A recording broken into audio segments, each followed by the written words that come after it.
to make a time to complete. I'm sorry. I have to be complete. I'm so sorry. I'm so sorry. Well, we're fucked. Hit me.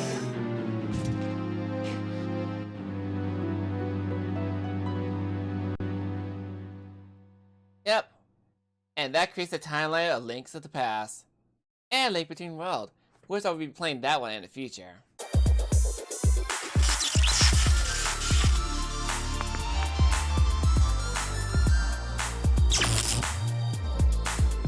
The orange is in the house, baby, and welcome back once again to my next episode of v.g.r. Let's Play. Oh man, I just got tired of playing this game personally. The reason why is because I got to the final part of the game, and then when I tried to check on my little camera when I was about to go off screen for a bit, all of a sudden the footage that I was recording at was down at the part where I was at the Kakariko village when it was burned down in village, and next thing you know, I had to start over the part when I had to go fishing at a minigame. Yeah, it was that painful. I really hate dealing with that kind of shit when it comes to technical difficulty in this game, and it just gets really fucking annoying when that happened.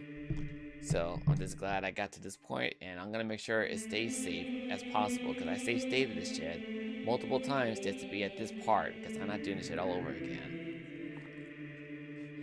I just want to finish this game completely and just move on to another game, because I don't like sticking around the same game forever. So anyway, without further ado, let the gameplay continue. So the last time we were playing this game, we basically beat the fire temple and the water temple. What a chore that was. Well, at least I got that taken care of. So what I want to do is just head down to Kakariko village. I got all the items I need to collect. We collected them entirely. You're welcome. And let's try to load down the volume for a bit. Okay, that's better. Because like I wanted to beat this game very much. I was supposed to beat it like a few days ago, and all of a sudden the fucking recording program didn't even work for me. Like the OBS program, it was not working at all. I wanted to record everything. I really did. But technical difficulties always like to get the ass on me, like very much. Also, let me get my opponent.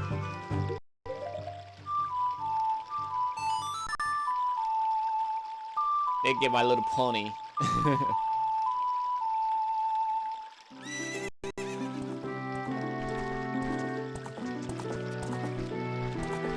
Alright. Let's get it right, my little horsey. Fuck. It gets really annoying when you have to deal with this kind of shit. You really wanted to record your session, and all of a sudden, these guys just like constantly just fucks you over when you record. It gets really annoying, you know? Anyway, Kakariko village, it couldn't be any more of a safe than it was before, right? Nope, everything is burning alive.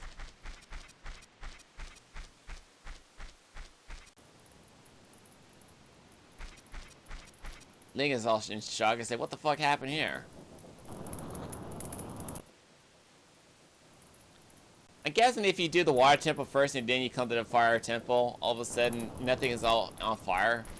It's like, it makes you wonder what the fuck's happening. Like, are you supposed to go to Kakariko village down from Death Mountain? Like, no, you're supposed to enter Kakariko before entering Death Mountain. So then all of a sudden this gets caught on fire. It's like, get back, Arnster. Oh shit. It's one of the paranormal shit.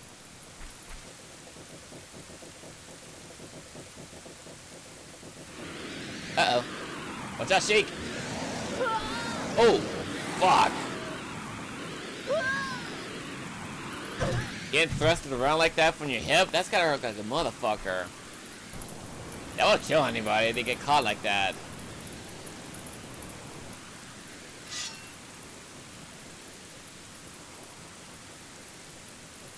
Let's just finish this game and then just call it a day. I guess like I really am fucking tired of playing this game multiple times.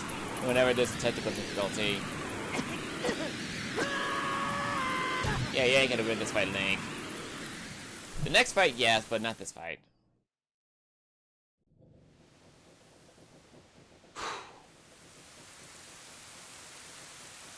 You alright, handsome? Looks like you're coming around. Arnster, a terrible thing has happened. The evil shadow spirit has been released. Impa, the leader of Kakariko Village, has sealed the evil shadow spirit in the bottom of the well. But the force of the evil spirit got so strong, the seal of the well broke, and it escaped into the world. Well, we done fucked up, haven't we? I believe Impa has gone to the Shadow Temple to seal it again, but she will be in danger without any help. Armster, Impa is one of the 6 sages. Destroy the evil shadow spirit and save Impa. There is an entrance to the Shadow Temple beneath the graveyard behind this village. The only thing I can do for you is teach you the melody that will lead you to the Shadow Temple. This is the melody that will draw you into the infinite darkness that absorbs even time.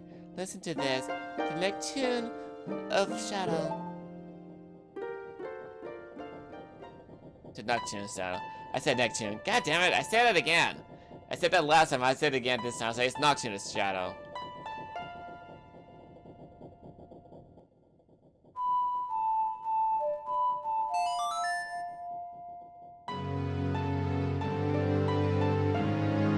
And we get this shit going, yo.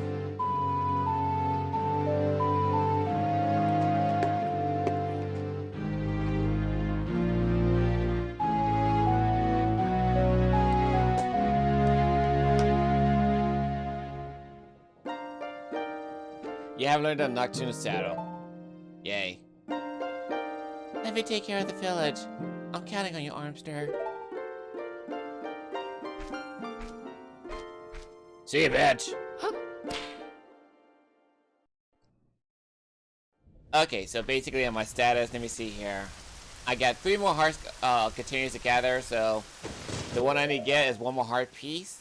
That's basically at the Gerudo Spirit Temple, and let me see here. All the items I collected, I'll recollect it. It's back on my little menu, along with the blue potions. We're good. So we need to play the Noctune Shadow.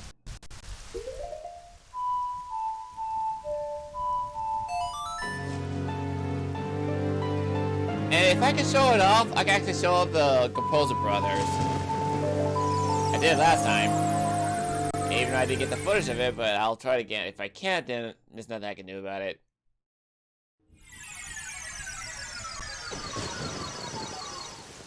Okay, so what you're supposed to do on this part is you're supposed to enter the temple, but not with the fire arrow alone. It says, cause like, I think people may or attempt to do something like that, but the easiest way you could do this is use a dim fire just to get things activated. Cause like, I never even seen anybody who did it so randomly, like saying, you gotta do with that fire arrow. And so like, no, that's too much fucking magic. Just do it all at once. It'd be a lot easier.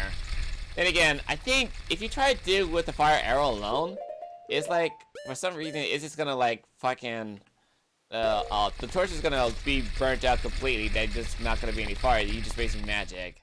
So like, go back in time, become a kid, get the dim fire, and then come back here and then get this out the way. At least you'll be done with it. I don't think you actually get through this as a kid. I mean, I believe you can go through it as a kid, but you can't further ahead without being an adult because you need a hover boost to get through this part.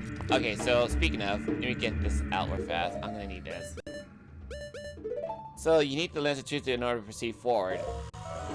And also for the Lens of Truth, you need to identify which skull is the right one. Because otherwise, if you get the wrong one by mistake, the floor I'm standing on is literally a trap door, and all of a sudden it gets to send you to abyss, like your own death.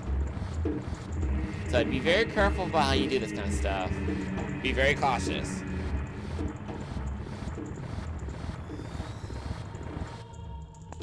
Okay, once you get that activated, you get the gate open up for you, and you can also use the Lens of Truth to find out where the secret wall or the invisible wall leads to.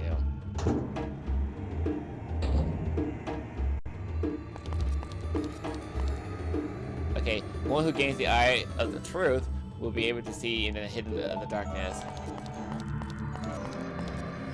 Shadow Temple, here's gathered Hyrule's bloody history of greed and hatred. Yeah. Let me just get rid of this guy real fast. There you go. And the game's over here lagging like a motherfucker. And that's it.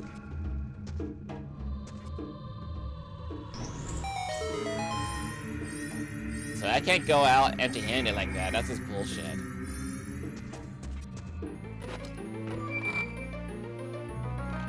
Don't worry, folks. I'll get this dungeon fast as much as possible. Lickety split. At least I can speedrun this part, because like there are other people that do this much longer. It says that's their choice, but me, I just like to speedrun this shit by collecting everything and just get out. Shadow Temple has a blah blah blah, I don't care. What is hidden in the darkness, tricks full of ill will. You can't see the way forward, blah blah blah blah blah. I don't care. And speaking of, you gotta watch out for this shit too.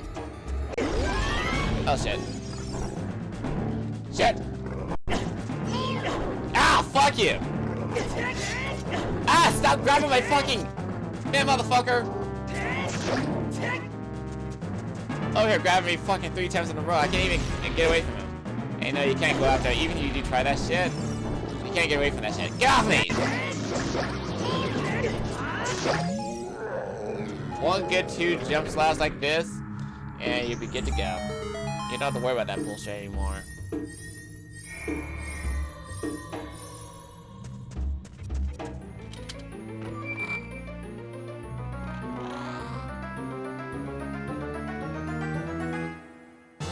Okay, I got the hover boots, and like I said, you can't go any further if you're a kid, because it's basically a grown-up boots.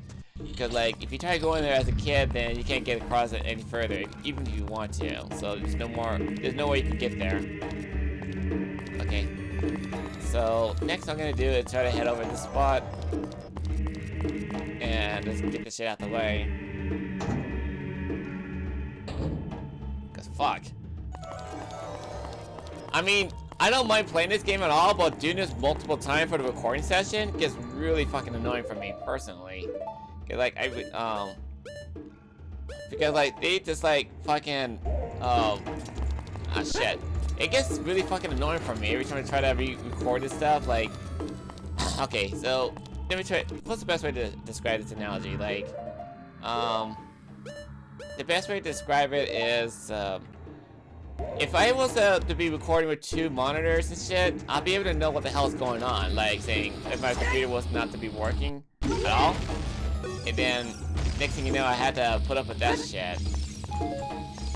Cause like I'm playing with 1 monitor. It says I got the second monitor, but I don't have the second monitor set up personally. Hold on a second. Let me play this Sun song again, cause like I don't want to be dealing with them. I'll get jump slash out of it. And 1 for you. I don't know why I can't log on in far away distance if I'm forced to log on up close. That's stupid. I mean, it'd be a lot safer if you try to log on at a long distance stuff, and then all of a sudden the game's gonna force you to do it up close, and then if you don't play the Sun song, then all of a sudden it's gonna like stun your ass, and then they're gonna just attack you when you least expect it.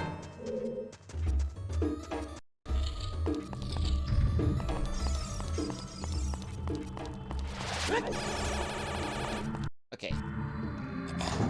That takes care of that little problem. Alright, so next what I'm gonna do is gather up the silver rupees, as usual. Again, I feel that the Super Mario series was inspired by having the little silver rupees for the silver stars, for collecting it to a golden star. That's how I feel that they were inspired for that one from this game alone. Because I don't remember seeing any other Mario games that like this.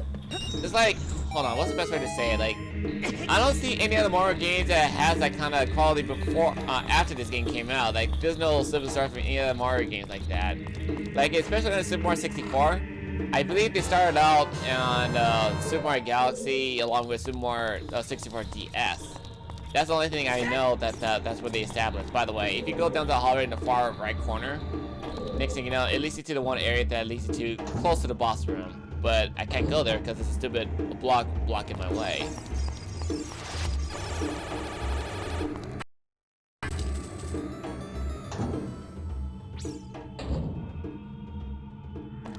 Okay.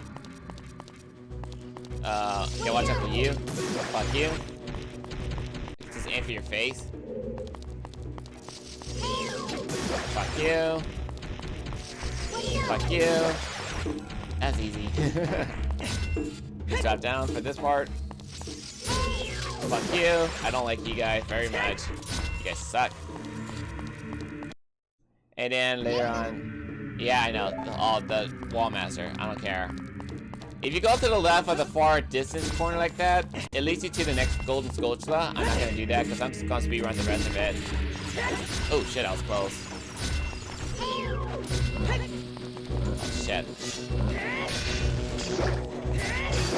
Fuck you. I don't know how I managed to do that, but okay. Normally I wasn't supposed to do that.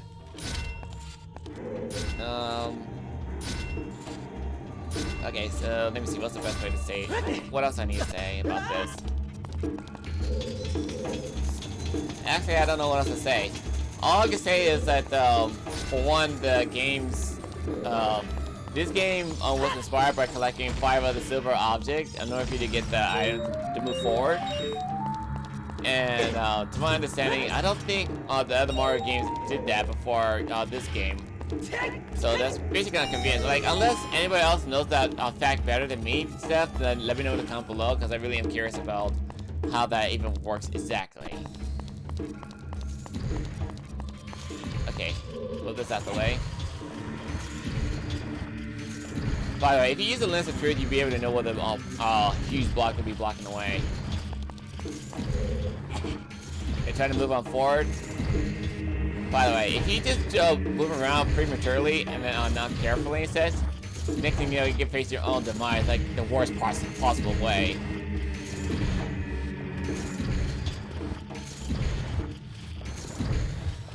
Move forward and watch out! Oh damn! I didn't think it was gonna make it through that part. Normally, you're not supposed to do that. Just to give you a logical fact, because if you get caught underneath that, that's basically a one-hit kill, and then this just takes away your heart meter. But you gotta be careful with how you do that. Alright.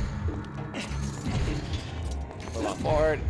Yes, I know to the chest down here. This just leads you to some regular bombs or arrows. Okay, it's just arrows. Bombs are arrows. So I wouldn't worry about it too much.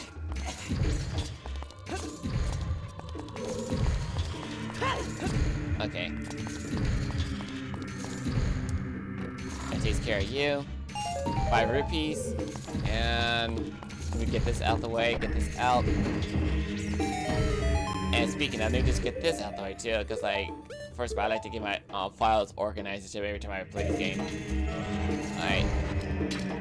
I like the Majora's Mask filing the sub-weapons selection on the 3DS version, because every time you select an item on the Majora's Mask version, it's the item will stay there, and unless you want to move them around and such, then you can actually keep them where they need to be. That's actually a good organization for that game. I like that one. But in this game, it looks like you just have to. Well, it's your choice if you want to unorganize your files and such, or your sub weapons and such. Then it's up to you to keep it organized as possible in this 3DS version. But I like to keep myself organized every time I play this game. By the way, see the little spike 4 right here? It doesn't hurt you at all. Because normally it's supposed to hurt you. But I don't know how that didn't work at all. I'm guessing it could have been bugged, but I really can't guarantee that part very much. Hold on a second. Fuck you.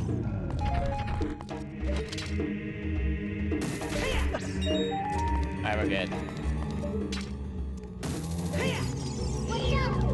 Fuck you. Fuck you indeed. Even though I may be playing games that may be appealing to kids and stuff, I'm gonna make it appealing to adults because I swear like a sailor. Because you're not supposed to be swearing so much if you're aiming towards children. Then again, if I'm gonna get paid by YouTube, I'll swear like a sailor. Otherwise, I'm not gonna get paid by YouTube. Don't blame me, blame the government. It's blame COPPA. They didn't want to set it up in the first place because they went after YouTube in the first place in 2019, the end of 2019, about to sue YouTube completely. Well, actually, they did sue them, but they're just going after other YouTubers out there who's following YouTube. Motherfucker! They're following YouTube guideline instead of like, if you keep swearing and stuff, then we're not gonna pay you, we're gonna demonetize you. Then all of a sudden, like, it just literally bit them in the ass. It's saying, oh, we're gonna fucking sue your ass for aiming towards children because you're not supposed to do that. Period. That's fucking stupid.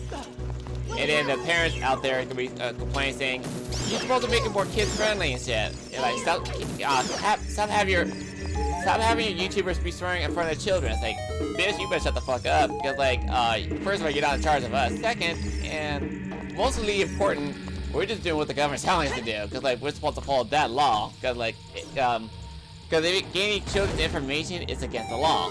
And if parents don't fucking recognize that shit, then the government's gonna force them that way. That's how they do it.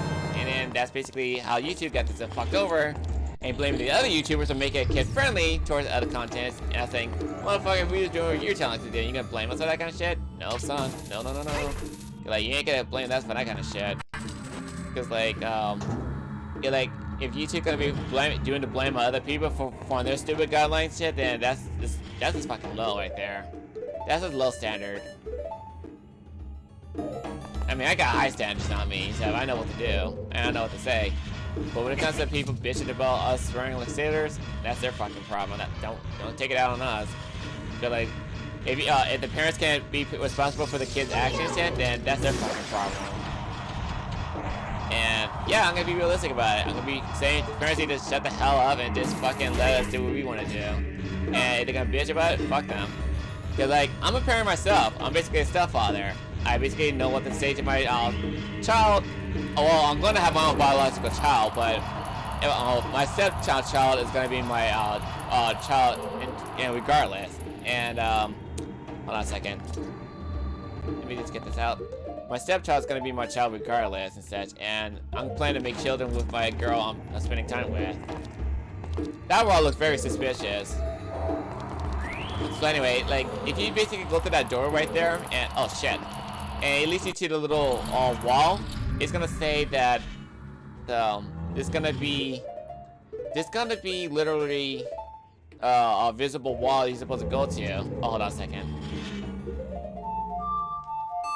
I'm gonna play the song first and just stun their asses before they go after me, then just move on past them because there's no point for me to attack them.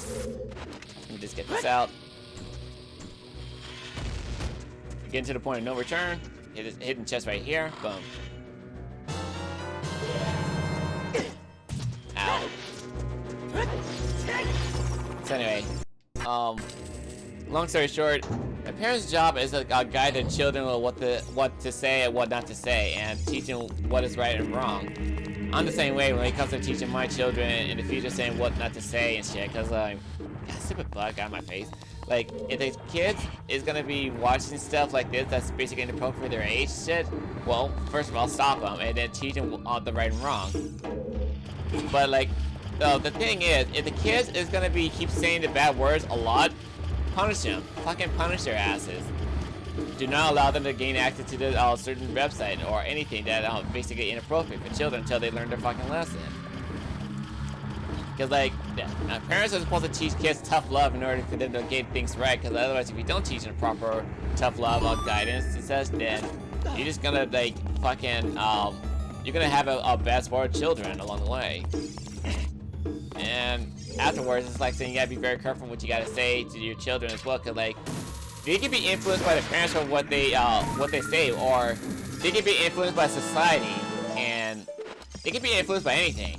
They get influenced by the internet, the movies, the TV shows, video games, anything. But also, if they end up doing stuff like that, that can be bad for them. It's up to the parents to teach the kids what not to say.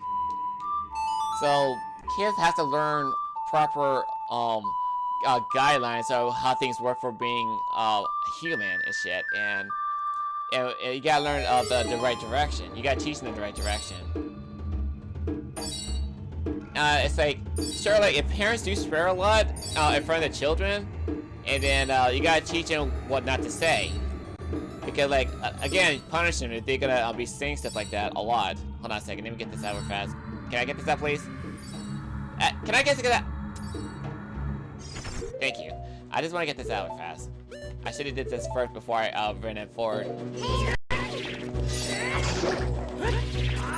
Oh shit. I overlapped it. So basically, long story short, like, if parents swears a lot in front of their children, it says, then, again, teach your kids what not to say. And then, like, when it comes to their appropriate age, then allow them to swear. But when it comes to the young age, it says, don't let them say that. They have to know the right from wrong. They have to know. It's all about proper discipline. It's like how you discipline your dogs. I don't know, you could discipline your cat because the cats is fucking assholes. I mean, I have cats myself. Like, actually, I could be wrong because, like, I have cats myself. Yes, I do have cats, and even though they like to do things their own way, like they're freelancers and stuff, but dogs, they're supposed to be obedient. You have to teach them right from wrong. Then again, I'm not sure how you can actually discipline a cat entirely. I'm not going to be guaranteeing that because I don't know how to discipline a cat because they don't know fucking common sense about what not to say and what not to do. Some cats are good, lovable animals. Some cats are assholes. I used to have cats who are assholes, and I fucking hate them when they do that. I mean, I love cats, but when it comes to asshole cats, it's keep them away from me.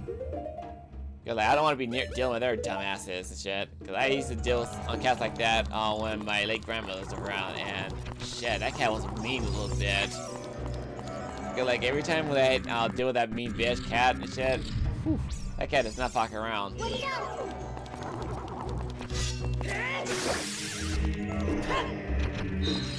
Alright.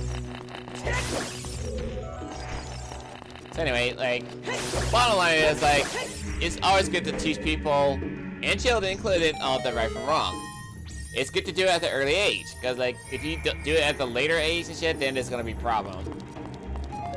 So, teach your kids good wisdom. It says, like, show them age-appropriate stuff, and then if they need to come across something that they're not ready for, them to say stuff that's inappropriate and such, or something they're not ready to watch, then guide them, teach them. Don't just, like, do, like, a harsh discipline by, just don't be a total dick about it. Just give them proper guidance and they'll be okay. They grow up to be well.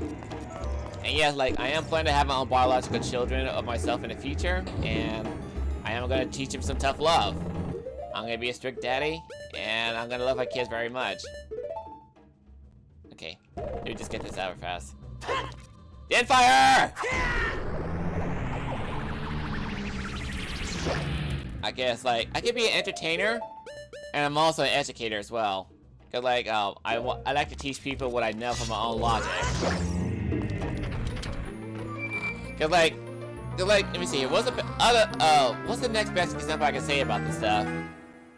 Granted, I see other YouTubers who do contests who don't swear a lot, which is understandable and it's actually good influence for the children. That's good.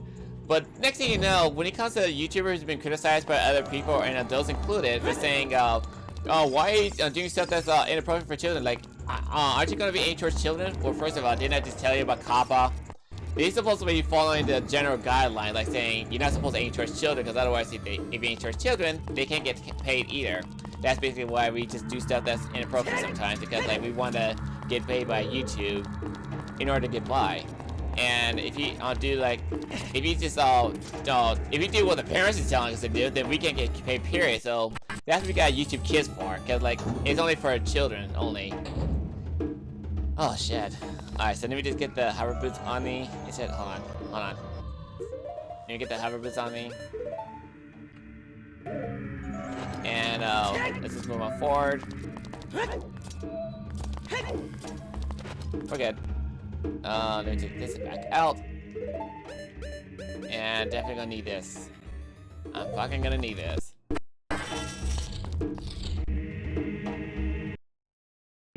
Alright. Geronimo! And yes, I do swear like a sailor to those who don't know. You should have known that since you're watching my channel. But, like, I just want to give out my own logical fact that people have their own choice of how they want to present this stuff to the internet. Because, like, if they swear like a sailor, that's their choice. It's my choice to swear like a sailor because I want to be me. Because, like, realistically speaking, when it comes to me working at my other job and stuff, I want to quit so much. And actually, I'm going to be quitting it now in the near future. And I'm looking forward for that. And when it comes to me quitting the job, it's like, well, actually, hold on. Let me phrase that before I say anything else. Like, fuck you. Like, when it comes to me quitting that job and shit, cause like, I really don't talk a lot or swear in front of everyone else and stuff, cause like, they want me to be a professional worker for me not swearing a lot and such, or like, fuck, I'm pressing the wrong key. Oh shit, ow, shit, let go. Ow! Ow! Toss me to the best asshole.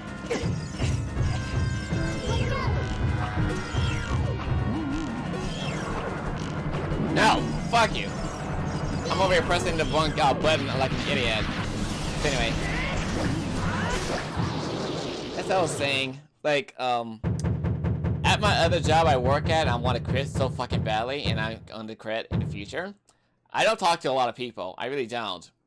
I fucking hate talking to other people at work over there. Because like, I always like to get my job prioritized and just fucking get out. Because like, I don't like sticking around that job forever.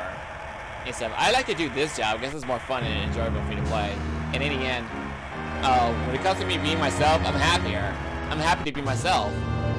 But when it comes to me working at other companies that are forcing me to go on a forced schedule, and the corporation is controlling my free will and shit, and if I don't work for them, then next thing you know, I'm gonna just fucking lose my job and then lose everything that financially and stuff. So that's basically hard for me to get by in my own life. That I have to keep working and work like a professional, because otherwise, if I don't do their guidelines, then I'm forced to leave the company and suffer for the lack of finances and shit. And I know some people say, well, you can find yourself another job. It's like, even if I do try to look for another job, I still wouldn't be happy. This is the type of job I like to do for a living for a while. And yes, I want to do this for a while, unless I decide to quit this job as a YouTuber as well. But other than that, I just want to just be free from working for a corporation. I've been doing this shit for 14 years and I hate the job. The boy with the noble Zelda's Ocarina, as I expected, you have come. I am Impa, one of the Sheikah. I am Princess Zelda's caretaker, and I am also the sage who guards the Shadow Temple. We Sheikah have served the royalty of Hyrule from generation to generation as attendants. However, on that day 7 years ago, Ganondorf suddenly attacked, and Hyrule Castle surrendered after a short time. Ganondorf's target was one of the keys to the Sacred Realm, the hidden treasure of the royal family, the Ocarina of Time. My duty bound me to take Zelda out of Ganondorf's reach. When I last saw you, as we made our escape from the castle, you were just a lad. Now I see that you've become a fine hero. There's nothing to worry about. The princess is safe now. Soon you meet Princess Zelda face to face, and she'll explain everything. That is when we, the 6 sages, will seal up the evil king and return peace to Hyrule. I had to stay here. You go to Princess Zelda's side and protect her from my behalf. Now I put my power, which should be helpful to you, into this medallion. That medallion can do fucking shit! It can do fucking shit! But yeah, realistically speaking, if I were to keep working for a corporation against my will and says, then I'm not going to be a happy man. That's why I want to be free and do this for a living, because I like to have my own, I like to become my own boss, I like to make my own schedule, and I like to celebrate the holidays with the family. Because every time I fucking work for a corporation, they're going to force me, please look after the princess, let me talk. Like, next thing you know, like, if I keep working for a corporation, it's not going to make me happy, period. So I want to be free. Some people like to work for a corporation, that's their choice. I want to be free from this shit. Like, I want to have my own free will. Well, Composer Brothers on Sharp the Elder Brother. And here's one of the Composer Brothers. Fuck you! Oh, I got 2 of them out. Hey, you 2. Ow! I meant to get 2 of them out. Ow! Motherfucker. Alright, I'm gonna go talk to you. Yeah, you killed me. Oh, it's you. Did you try to play the song? Like I told you before, with that song, you can turn day to night and night into day, whenever you want. When you're in darkness, that song I should be bring the light. That's oh fuck, I can't read today. That song should bring the sun's light to you. You should try it. Okay, let me talk to you. Yeah, you killed me. Oh, it's you. Did you try to play the song? Like I said before, you turn the day and night whenever you want. When you're in the darkness, you should song it. Blah blah blah. Okay, basically, that's basically what they're gonna say to you. So both of them say the exact same thing. I didn't get two of them last time, so yeah, I'm glad I got a chance to do that. Alright, so what I'm gonna do next is I'm gonna meet you at Gerudo Valley, and I'll be right back. Okay, so I made it back to Gerudo Valley. Oh shit, I fucking hate it when you get caught in the corner and all of a sudden you have to stop prematurely like that. Okay, so what I'm gonna do first is I'm gonna go through the trials and get this out the way. Because the trials is when I'm gonna get the ice arrow, and I'm gonna get that shit out the way right now. Hold on. You go like, no, where's the fucking music? I like hearing the music. Alright. Let me just like, I'll try to turn on the music after I get myself out of that area, and then just pour in my 10 rupees. I spent 10 rupees last time. I was spraying like an idiot. That was my fault. Alright, so let me just get this activated. Let's get a move on.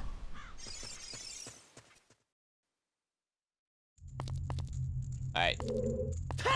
And you just head back out because I really don't like doing it like on the spot. Oh god damn it, really? I didn't know you could do that. Okay, I gotta spend another 10 rupees. Cause I didn't know the stupid gate would be closed behind me like that. I should have known any better. I want the music. Give me the music.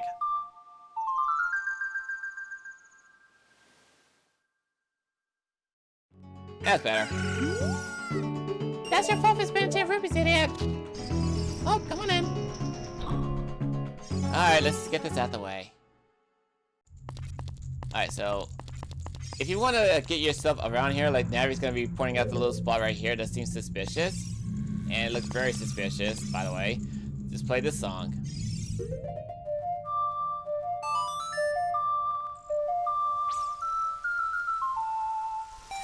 Now you end up some of the little spirit who can actually heal you if you need to recover. Okay. Okay, let me just get this out the way. There we are. Okay, we're good.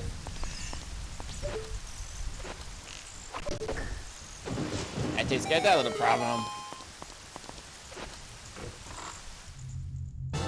And speaking of problems, I can solve the problem of the arrow shortage. Get this out. And 5 rupees. Well, at least got 15 rupees. I got a refund from the 20 rupees I spent. If you overcome the trials in the chamber of the head, then you only then you will be qualified to hold our secret treasure. So yeah, it's good to know that. The secret treasure is gonna be a bow and arrow. Oh fuck! I mean, ice arrow. My bad. All right, get this out and get a move on.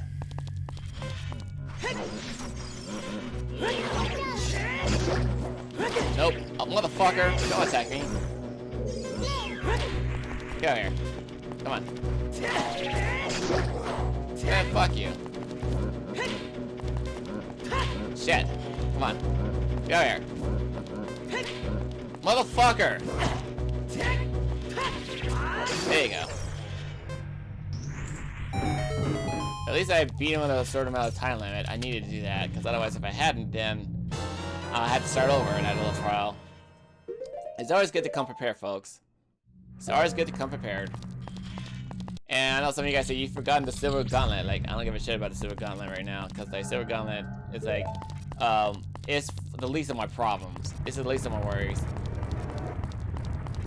I just want to go after the Silver, I just want to go after these items and be done with it, get the majority of the keys that's available to me, and then just get a move on. Otherwise, if I don't do that, then I'm gonna have to put up with this shit. God damn it. Alright, get this out the way, get this. Alright, right there. Oh shit. Come across here. Hook shot over there, and we're done. Can I even use a hook shot? Oh, fuck me. Never mind. Ow. It's either the hammer or the boulder. Boulder it is. Oh, shit. Luckily, I'm wearing a red tunic because it makes me immune to fire. Without the necessary items, one will be confounded by impossible mysteries. I gotta give a shit. Come here. Come on, come on, come on, come on, come on. I got no time to race. Get over here. Come on. You too. Come on. Nope. One more. Over here, straighting around in circles like that. Like you can get me, bitch. Like you can get me. I killed you, 3 of your brothers. Come on. Come on, come on, come on. I don't have any time. Hurry up. Boom. Done. That takes care of you. And get to the next area. Alright. We get this open, and what's inside the chest? Nothing but arrows. Why not? I got more arrows that go along with this one. By the way, there's a hidden wall right in front of you there. Got it. First try.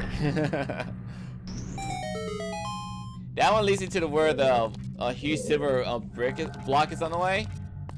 So I can't even go that way. Unless I have the silver gauntlet, I ain't gonna worry about that. What I am gonna worry about is come across here and then play the Scarecrow song. Give me a second. Oh, sick. Because you can't play a Scarecrow song from the lower section. I tried. Trust me.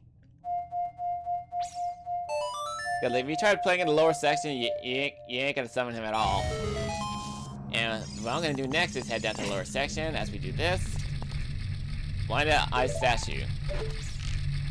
Alright, get this. Next. Across here. The third one's right here. That's 3. Come on. 4. That's done. On to the next area. Get this out the way. Shit. And then just get the Scarecrow in my own position. Or I want to be in his position. And then head down to the next area.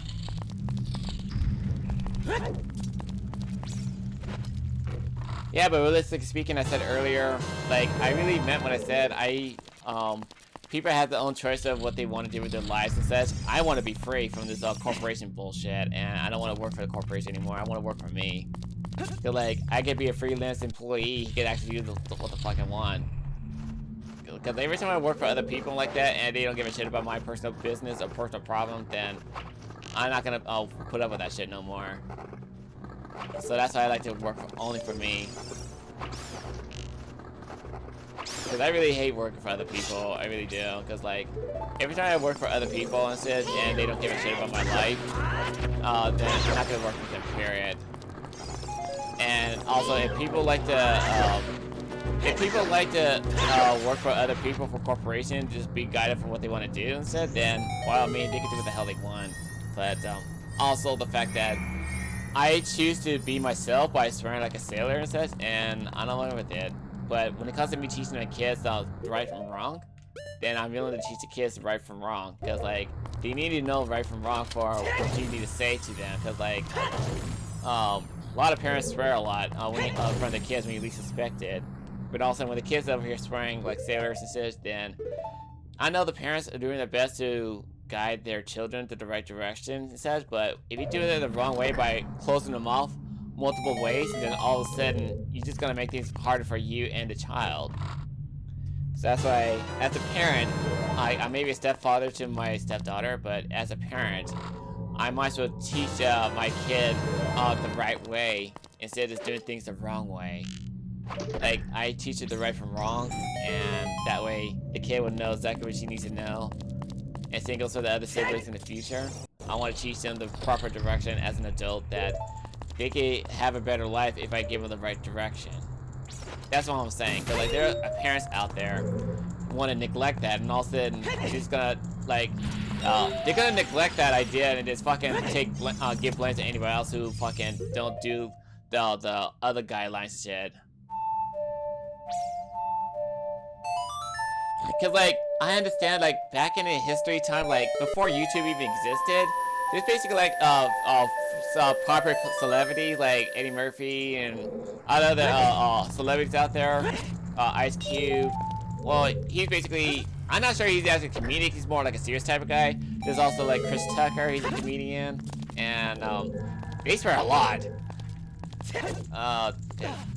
Eddie Murphy. Oh shit, Martin. There's also Martin, and the bottom line is they do swear a lot. And there's also Will Smith as well. He swears as well. He's basically like, they're great performers and they're great actors. I do appreciate their hard work, but the bottom line is like, each of them decided to be themselves, and they like to be themselves. That's great, because if they like to be themselves, then the people's gonna accept them for who they are. I accept them for who they are. Cause like I remember my father was telling me that what happened is that this Bill Cosby, even though he's basically in a bad position where he's at now. The thing is, like, Bill Cosby was a family entertainer, so he doesn't like swearing a lot, and basically he told Eddie Murphy to say, stop swearing. Ooh, damn, that sucks. He told Eddie Murphy to not stop swearing a lot, and when they started off as actual performers, like when they started out fresh for the first time, he was told by Bill Cosby that like, you swear too fucking much. Actually Bill Cosby doesn't swear a lot at all. He didn't swear a lot. So anyway, like he said, you swear too much. Like stop swearing so much. I guess basically the way how he was raised is his parents taught him not to swear so much that he got him to start saying to other people that you swear too dang much and such. And again, that's their choice. But next thing you know, when it comes to other performers out there, I forgot who Eddie Murphy was interacting with at that time when he was saying, should I just stop swearing a lot? And then you get what that one guy says. I forgot who said it. I forgot what my dad said who said it to him, but he said direct right at Eddie Murphy just saying, fuck Bill Cosby. The reason why, because like he don't know shit, because like he's not allowing other people to be themselves. That's actually pretty funny the more you think about it, because like I'm guessing Bill Cosby not being respected by other people in the black community, saying not allowing them to be themselves, that he doesn't want them to swear a lot, and that's basically understandable that people feel uncomfortable for swearing so much. That is understandable. But the bottom line is, if people want to swear, let them swear. If they don't want to swear, then don't swear. That's your choice. It's anybody's choice. So I have a choice at what I want to do. I personally would like to choose to be myself, and I like to be myself because I'm more happy to be free. I'm happy to be myself because I'm allowed to be myself. I'm talking to you guys as I'm talking to my future self. Like I say, be yourself, be happy, live your life how you want to live your life, and just don't let people hold you down. And just don't hold yourself back. Cause like the only people holding you back the most is yourself. If you allow people to get into your own guidelines and saying, oh, you're supposed to keep it kid friendly and shit. I was like, motherfucker, fuck you. I'll do what the fuck I want to say. And if you don't like me swearing, fuck, I don't want to be your friend. I've seen a lot of YouTubers and Twitch streamers out there who swear like sailors and stuff. I don't mind being their friends with them. I don't mind being their friends at all.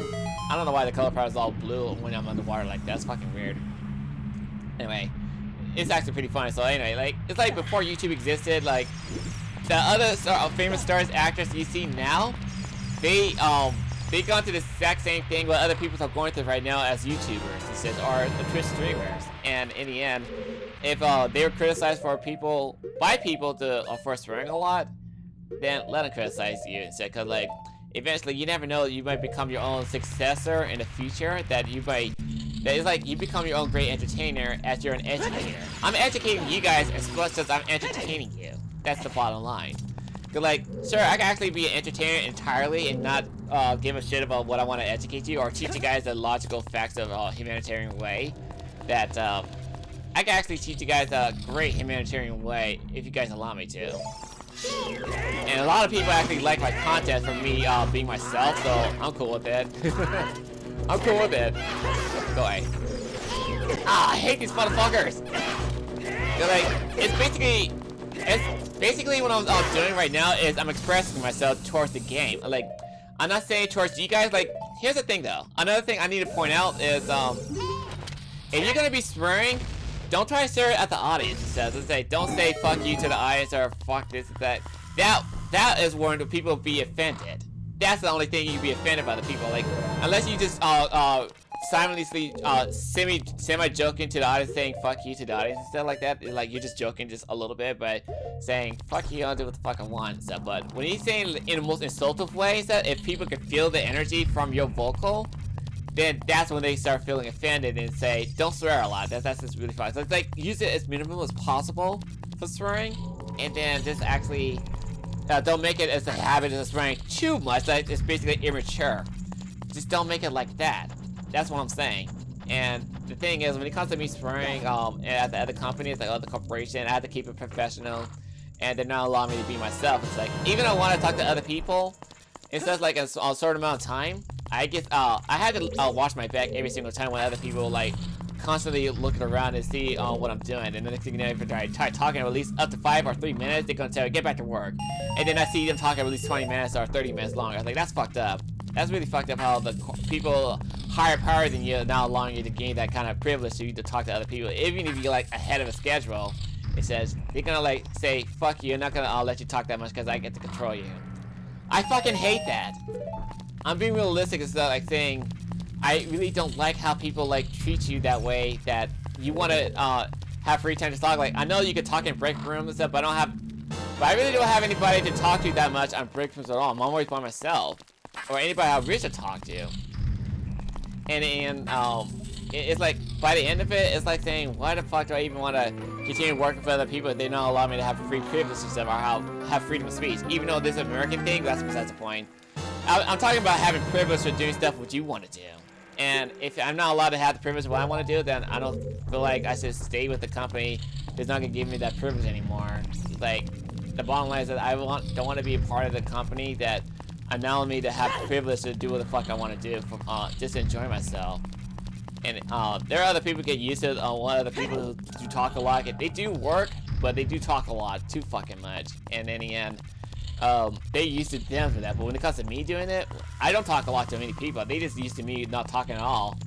And then every time I do talk for like up to more than 5 minutes and shit, then they're gonna like telling me to say, get back to work. I say, don't fucking talk to me. I'm like, man, fuck you. Fuck you. Don't tell me what to do. I want to fucking express myself and just enjoy myself with other people. Because I don't want to be constantly watching my back and people's gonna like get on my ass to be fucking dicks about it. I fucking hate that. Oh. Like, if people's gonna dick you over for not allowing you to be expressive or just allowing you to enjoy yourself when you talking to other people, then what's the whole point of being in a company that you're not allowed to talk at all, just to enjoy yourself with other people? That's not fair for you. So that's why I want to be free, enjoying my holiday with the family, because I hardly get a chance to enjoy holidays with the family unless they give me days off for it. But the next thing you know, people like to cut off on your day off and they try to call you and say, you need to come back to work, and like, I want you to work on this hour because like this person's not here. I'm like, man, I want to enjoy myself. Like, I don't care. You're gonna come in or you're fired. And like, you know what? I fucking cred. I'm done with this company. I want to get out of here. That's why I'm doing this YouTube. I want to be a freelance employee, just fucking enjoy myself, because it's like I'm allowed to be free, I'm allowed to be happy, and I want to be myself. And it allows me to be expressive as much as I want to enjoy myself and enjoy my own personal company. I want to enjoy my own freedom. I'll be free of everything. So that's why if other people feel that way, then that's great. But other people don't feel that way, so then that's their choice. And I choose to be free from all this whole fucking corporation bullshit. Also, let me just get this out real fast when we're at it, because I'm gonna need it. I like the music in the stage, so I like to get the music out. So yeah, like, bottom line is, people don't have the right to control you unless you're willing to go along with it. It's not. Everybody has a free real choice, and when it comes to teaching the kids the right thing to say and right thing to do, then teach them, guide them. No, give them the proper direction, what they need to know. Because otherwise, if you don't, then they're gonna be confused and not knowing what they need to know, and all of a sudden they're gonna say, Oh, my parents didn't teach me that. Like, well, that's your problem. You need to learn the harshness of the real world and stuff. So, I mean, I question the school system personally because what I heard from many people that the school system ain't worth shit. I'm actually siding with the people. It's that the school system is not really my best agenda to worry about. Cause like, the thing is, every time I usually go for the high paying career and shit, and all of a sudden, by the way, this is gonna be 50 rupees and a golden skull down there if you go down there. The thing is, if you try to go for a professional job and shit, a high professional job, and you try to get out to work immediately, I'll be a guy on your way, but coming back I won't play. I'll show you the only way to go. So follow me or you don't be slow. That's the way to point. Easter not the rhyme a lot. So anyway, like if you try to go for a high-paying job, the stuff that you like to go for, and all of a sudden, if you don't have the budget or the money yourself in order for you to work for them because you don't have the experience or years of experience, then that's hard for anybody. And yeah, due to this economy, it's really bad. Because like the economy is so bad. It's like a lot of people are struggling with the finances and stuff that like you can't even do stuff for yourself anymore unless your parents are super rich, and that's that. But what about the other people who's less fortunate? What about them? If the people are less fortunate for gaining that kind of money, it says, like compared to young rich kids and shit, then all of a sudden they won't have the privilege to do what the fuck they want to do. They always seek for their own career because like they're too busy focused on getting paid for the other job in order for you to pay the rent and to survive. They're struggling to survive, and it's not that easy. So that's basically why I had a hard time with the school system as well, because like every time I try to get by with the school and such, and they require me to pay this much, and if they fail me, even though no matter how hard I try to study, even if I do get the degree, I've been hearing words that the having a degree ain't worth shit, because what happened is that even if you do get yourself a college degree, a high bachelor's degree and shit, sometimes you can't get the job guaranteed, because it's not always guaranteed to get the job, because due to my understanding, one of the family I knew who got the high college degree, got the college degree, but never got the job, high paying job, because like they don't have the position for that person. No matter how many years you work for this, you go to college and stuff, you don't have the you don't get the privilege to go to get the job you want to go for, because like they just shut you out because like saying, when are you gonna call me for the job? Because like I'm looking forward for the job. It's like I want to go for someone else. And so it's like, hold on a second. Like I don't have the position for you because like I have someone else in that position, or many other people online in that position. All right. Even if you do get the job at the place you want to be at your comfort your home, then next thing you know, you'd be forced to move someplace else you don't want to go to. Then all of a sudden, you had to live in a bad environment, neighborhood that it's hard for you to survive with a lack of finances in your hands. So that's why it's very important to actually choose something that makes you happy, that you're very passionate for. Instead of just facing stuff that's jeopardizing your future, just do something that makes you very happy. Welcome, Armster. I am the Great Fairy of Magic. I will give you my magic spell. Please take it. I know it said give you a magic spell, but I'm gonna say my own dialogue. But anyway, so long story short, it's like you can do what the hell you want.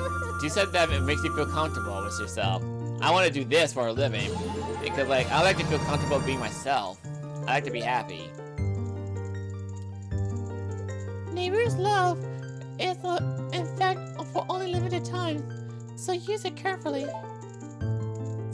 When bad has made you worry, please come back to visit me. Yeah, I know, I said Stevie, but I'll just go along with it. So anyway, like, I just wanted to point out the fact that I want to give out my personal thoughts of saying, to you guys saying, just be yourself, do what you want to do, you do have free will to choose for, just do something positive. Do something very positive in your life. If you do something negative towards other people and stuff that basically make you a bad influence to other people, then by all means, just stop what you're doing and look what you're doing to yourself and to other people. What's in here? Oh, fuck that noise. I'm out of here. I'm too scared. And you're supposed to get out because there's no way for you to go inside a tiny hole or push a giant heavy silver block. Because there's no way to get through it. So once you walk yourself out, then you come across with Sheik. Hey Sheik, what's up? Past, present, future. The Master Sword is a ship. By the way, the owl just flew by. Let me talk. Sorry. This Master Sword is a ship with which you can sail upstream and downstream through Time's River. The port for that ship is in a Temple of Time. To restore the Desert Colossus and enter the Spirit Temple, you must travel back through Time's flow. Listen to the Requiem of Spirit. This melody will lead a child back to the desert. And you need to play the song too as a young child, because otherwise you can't get through this area. You play the Requiem of the Spirit. Then again, there are speedrunners who can hack their way through this game and also speedrun it, skipping past this area and then fight against the boss as a kid. So, yeah, it's weird. I don't know how speedrunners does it, but I'm gonna play it my way.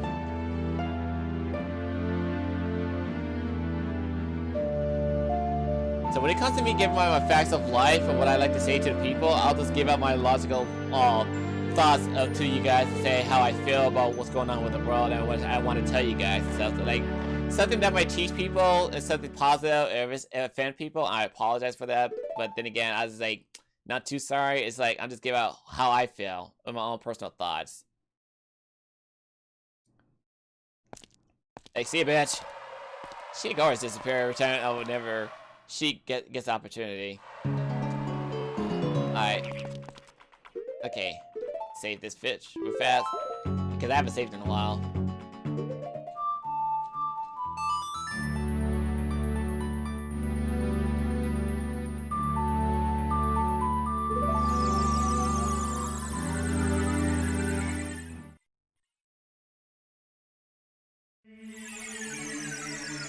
Alright, so I need to put my Master Sword back into the pedestal of time. And afterwards, I'll be done with that kind of shit. And head back to the future. Or head back to the temple. And away he goes.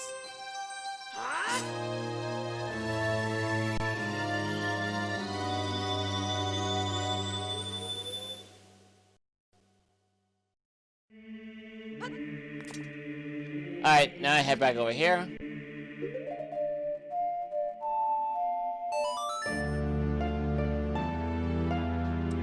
I always like to learn Nehru's love at the very end of this game, so that way I can actually not learn, just receive Nehru's love, so I can actually get done with this area, like especially with the Spirit Temple area.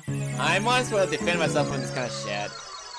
Also, I got myself a little magical bean. I'm not gonna worry about getting the Skulltula out of it, because I'm not going after 100 Skulltula. I guess it's practically pointless. It's bragging right. I think I brought it up last time I talked about collecting 100 Skulltulas, so I'm gonna bring it up again. If you collect up to 100 Skulltulas in this game, basically what happens is that if you get 100 Skulltula, is the last guy in the middle of the Skulltula's house, or the spider house, basically he'll just give you 200 rubies each time you visit the house. And every time you visit a house, next thing you know, it's just like, you're just gonna get 200 rubies each time you visit here. Like, you need to go shopping. No. Save. Like, you need to actually, buy something and stuff. But it's practically pointless if I'm gonna be worrying about going around places in this temple, and then I'm almost done with the game, so I'm not gonna worry about it too much. Haven't seen you around, kid. What do you want? I want to see the temple. You're just a kid. The temple is no place for kids. Okay. I'm looking for the sages. A sage? I don't know anyone like that. Okay, fine. I got nothing else to do then. You had nothing to do? What good timing? Can you do me a favor, kid? Wait a second. I want to ask you first. You wouldn't happen to be one of Ganondorf's followers, would you? What if I am? Don't try to act cool, kid. I was just asking. A kid like you could never be one of the Ganondorf's followers. Well, let's cut to the chase. First of all, let me introduce myself. I'm the Boo of the Gerudo. I'm a Long Wolf thief. But don't get me wrong. No, we're both thieves. I'm completely different from Ganondorf. What's so different about you besides your gender? With his followers, he stole from women and children, and he'd even kill people. A kid like you may not know this, but the Gerudo race consists only of women. Only one man is born every 100 years. Even though our law says that the lone male Gerudo must become king of the Gerudo, I'll never bow to such an evil man. He's such a dick. By the way, what's your name, kid? I'm not the Armstrong Link. Armstrong Link? What kind of name is that? Well, anyway, I want to ask you a favor. And what would that be? Will you go to this tiny hole and get this treasure that's inside? What's in there? The treasure is called the Silver Gauntlets. If you equip them, you can easily push and pull heavy things. Can I keep it for myself? No, kid. Don't even think about taking the treasure for yourself. Why not? The Silver Gauntlets won't fit for a little kid like you if you try to equip them. I want you to be a good boy and give them to me. Ganondorf and his minions are using the Spirit Temple as a hideout. All the Silver Gauntlets will allow me to sneak deep into the temple. Once there, I'm going to steal all the treasure inside and mess up their plans. How about it? If you say no, I'm going to slap you in the face. That's a good boy. Thanks, kid. You and I, let's give Ganondorf and his followers a big surprise, shall we? If you successfully get the Silver Gauntlets, I'll do something great for you. There's a comment for that. That's all I'm gonna say. There's a comment for that. Alright. So let's just get through this little tiny hole. Again, I'm claustrophobic. I hate being in tight spaces like this. Also, let me just get this out on me, because there's a fire bath in there. I had to put up with these guys. And if I had my Decker shield on me, I would have lost the shield immediately. Oh shit. Good! I didn't mean to do that. Okay, what you're supposed to do with this guy is to attack him from behind whenever he holds down. Ah, motherfucker! You know what? Fuck this. I try to be nice. I try to play fair. I try to be a sportsman. You know what? Fuck you. Fuck you. Fuck you!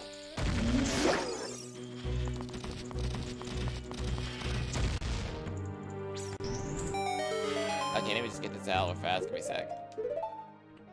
I try to be a sportsman, but fuck, that was annoying.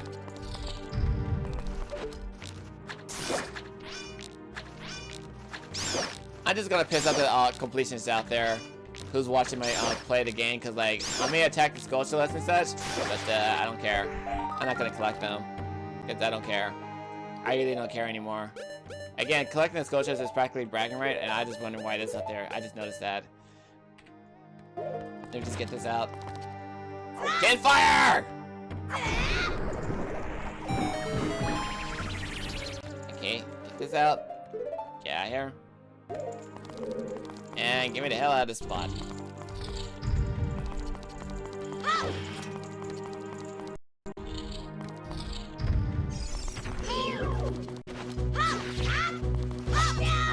Instead of using a decky nuts or these nuts, I'm gonna just use a boomerang for my advantage. Get out here.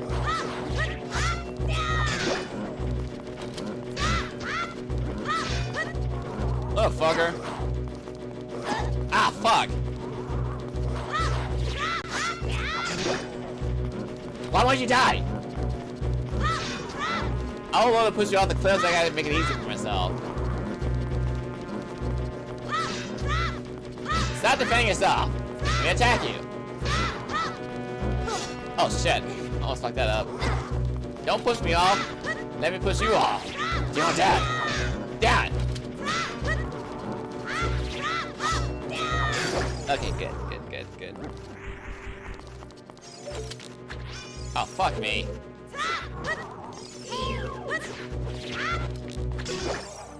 I can't even attack him when the green flame is up. Oh, god damn it. Really? That would have killed me if I hadn't used common sense. I mean, logically speaking, that should have killed him.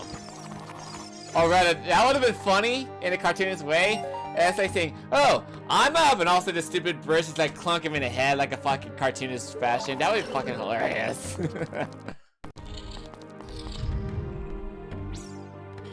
Okay, let me just get this out. And let's move forward. Every time you get near to this thing, like that mummy right there moves vice versa. Because every time you get near that spot, or any direction you get near, he's gonna like imitate your movement. Like every time you go around him, what you're supposed to do is have that lit up, that little switch, and guide him to that little direction. Like, you had to head down to that little spot right here, try to avoid the attack, and then watch out for that. But I think, fuck that shit. I'll just use Dim Fire and just call it a day. Ow. Yeah, I gotta watch out for wall masters, I know. Shut up.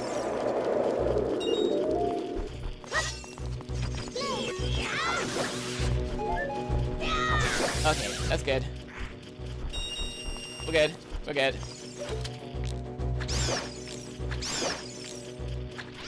So basically, every time you don't kill Skulltula or gain a Skulltula soul, next thing you know, they're gonna regenerate. That's nice to know.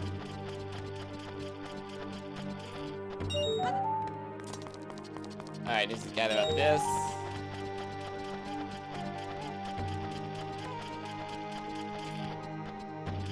Alright, that takes care of that. Did I receive damage or that damage did? I just want to kill that thing because I'm arachnophobic. Well, realistically speaking, I'm not really arachnophobic. That doesn't make some lame excuse that saying I'm not collecting the soul. Fuck it. I'm done. Load on. Alright, head to the next area right here. And just slide on over.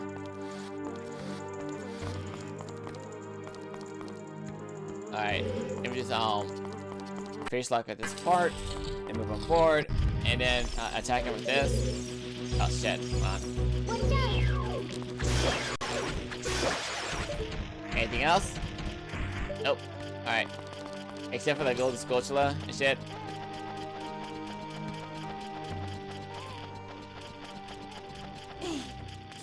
People are saying, get the golden Skulltula, Armster! I'll get it, but I'm not collecting the soul. No. I'm not kidding, I'm not collecting the souls anymore. Fuck that.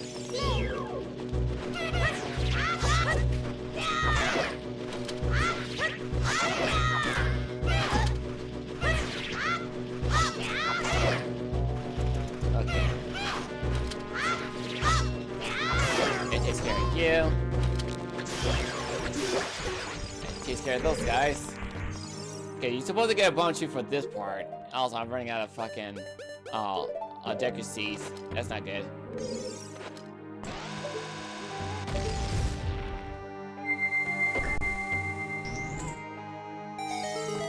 Okay. Ah, shit. I'll worry about the Deku Seed. Oh, fuck you. I'm not gonna talk to you anymore. I thought for a second the game freezed on me completely. I better save just in case. Because I don't want to do this shit all over again. Alright. So what you're supposed to do is push this down here. And head down to the lower section.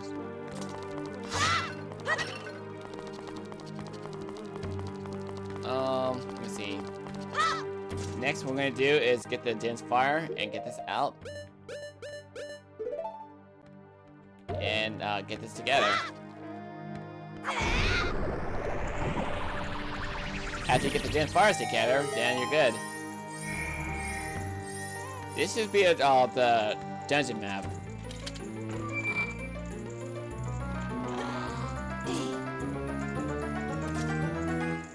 Yep, it's a dungeon map. Okay, so next, let me just get this out. Let's see here. Is there anything else I can get in this little pot? Well, fuck me, that sucks.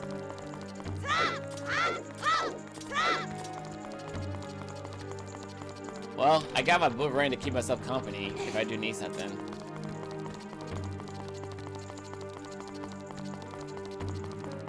And then I know this is Skulltula on my right, I don't care.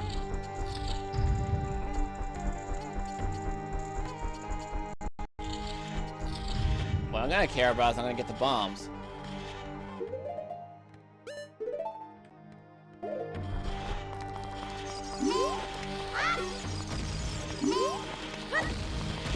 Okay.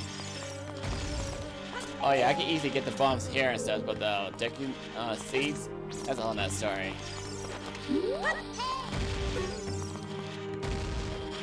What else I need to do? Okay, I need to get, well, switch that over and just get this out. Okay, I really need to get this out completely.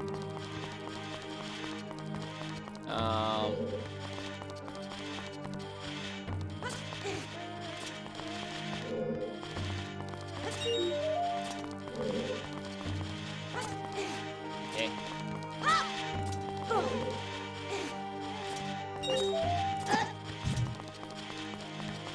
Alright. Get this.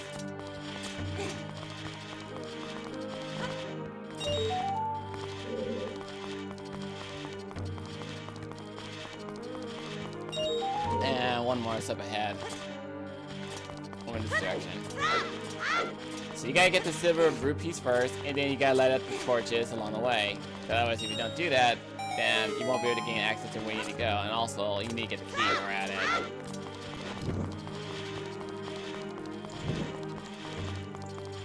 Let me see here. Get this.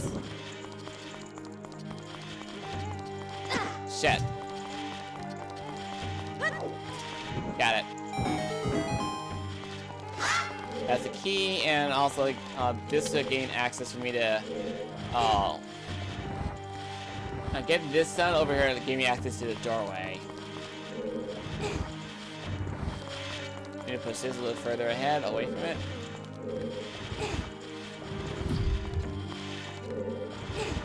Alright. Pull, pull, pull, pull along the way. And then once I get the sun activated, then I should be able to gain through the doorway. I don't know how the hell it works exactly. The mechanism that connects it, is it wireless? Let me know in the comment below. Because I don't know how that works in their ages. Okay, let me just get the key real fast. Because I'm definitely going to need it.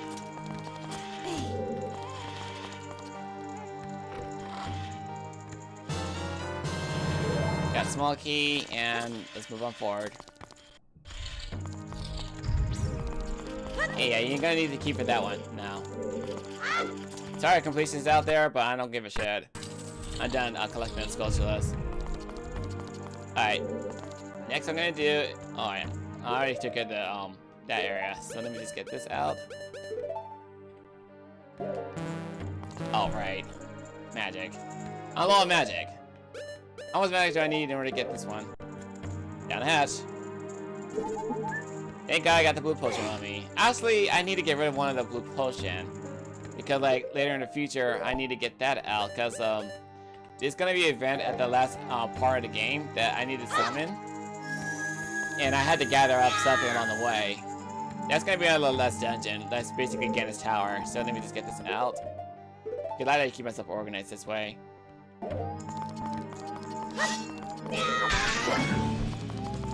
So how many magic? It just basically takes like half of the magic for me to get this done. Ooh! That's why I got the neighbor's love on me. Because every time I try attacking him and such, like basically he just attacks really fast and does the downward slash, the vertical slash. Oh!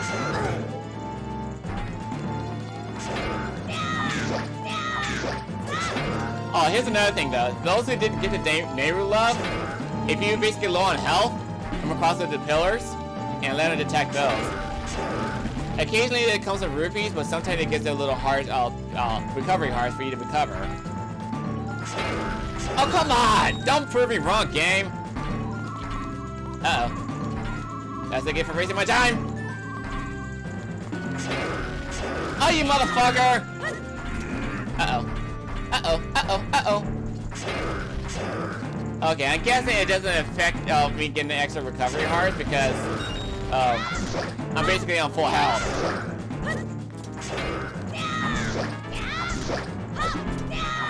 Got him. Got him. Neighbor love is very helpful when it comes to dealing with enemies like that does heavy attacks, especially with this Dark Knights. Oh no, Iron Knuckles. They're called Iron Knuckles. Hey, what's up, Orange? Are you surprised to see me? I'm surprised you're not dead. A long time in this world has almost left me to you, is it? I'm mysterious. Even I thought that the tales of a boy who could travel back and forth through time were merely legends. Armster, you have fully matured as an adult. From now on, the future of all the people of the Hyrule is in your shoulders. Maybe it's not my time anymore. Here is my last advice. Two witches inhabit this temple. In order to destroy them, turn their own magic powers against them. And don't say any more about that. Get the hell away from me. I don't want to talk to you. I never even liked you, Al, so go away. Also, let me get my little shield out for a second. Because, like, it makes sense since he's wearing this little armor and such. Or, not armor, it's just basically his HR. It suits him with this little small shield on his side. Oh, crap. Ooh, I got the silver gauntlets. But these guns are more fit to get. Plus, he promised to give them to Naboo. You should keep your word. Speaking of, what's going on over here? That'll happen here. Hey, who are you taking me?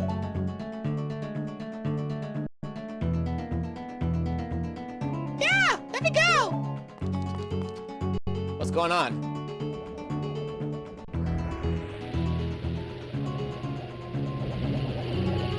You fiends! Get those minions! I should get out of here now! These witches, they're using black magic guns on me! Even though she's talking in the sand after she got sucked up for that last part.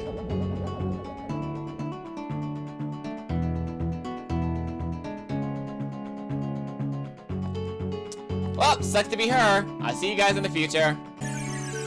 And welcome back to Desert Colossus as an adult.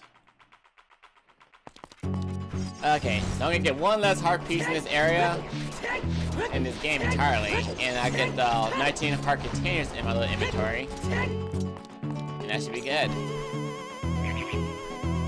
If you come across here at nighttime, the sculpture is also gonna show up at this little spot right here. But I ain't gonna worry about that, because I really don't give a shit anymore. Ah, shit! God damn it! Like for me, those little slime monsters just don't even show up at the hard ground like that.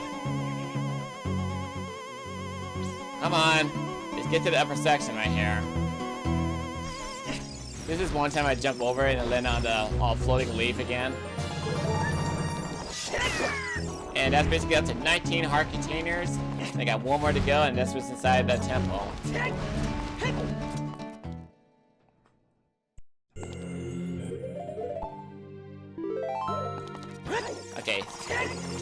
Okay, so on this next part as an adult, you need to come across here with the silver gauntlet and just get this out the way. So like, every time you just, this also the huge ass stone you can't push if you don't have the silver gauntlet on you for the Gerudo's training ground. I'm not gonna worry about that at all, because like, I really don't care about that. I'm just gonna leave that eyeball monster alone, because I really don't like it. And plus, every time I deal with this thing, it's just like, if it's not necessary for me to worry about going after it just to gain access, then I'm just gonna leave it alone for now.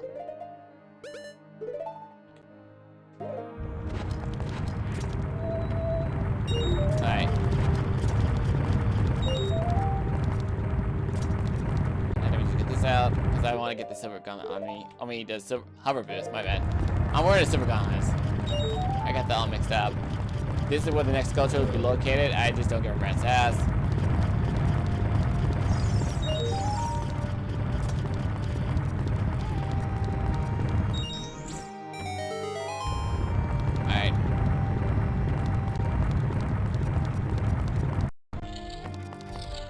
Hey, gotta watch out for the like. Don't let the like eat you. Happened to me last time I was playing this game, and all of a sudden I fucked up. So like, if you were to get the final weapon in this game, that's basically known as the light arrow. Next thing you know, you guys make money out of those monsters every time you shoot them with it. I have to show it to you next time when I get a chance when the light arrow is available to my inventory.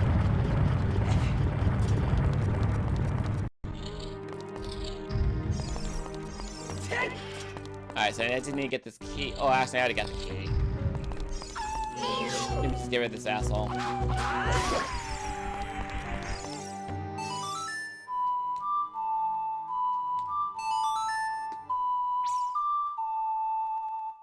Oh, fuck.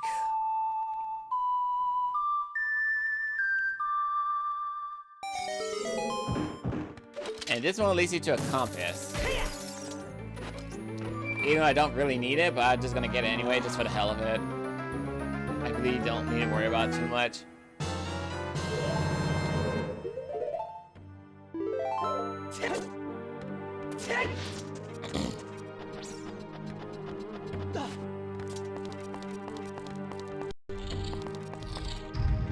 Alright.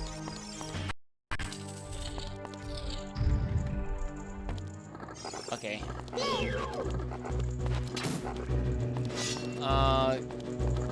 Gonna get rid of the life bug. And can you guys give me for a second? I gotta take care of something real fast. Okay, I'm back. I had to take care of a little emergency call for my family member, so I had to make sure everything's alright.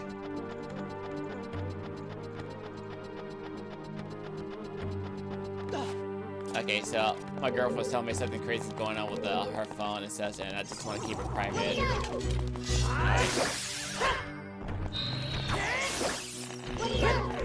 My girl is gonna be my wife in the future, so I'm just gonna keep it private for all of us. Like, it's always good to have a private life every now and then. Anyway, let's just continue with the little dungeon. Sorry, like it was like an emergency call. I had to take it. Okay, whatever you do, don't try to mess with these chests so much, because one of them could lead you to a treasure. I mean, actually not treasure. I meant to say one of you is gonna lead you to a trap. Hey, God damn it! Get the fucking thing, Link!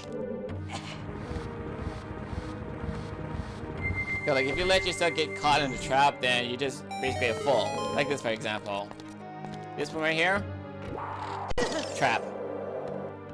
Keep that in mind, folks. Don't be like him. It may lead you to something else, or just lead to a trap. At least you gotta recover her for that one, at least.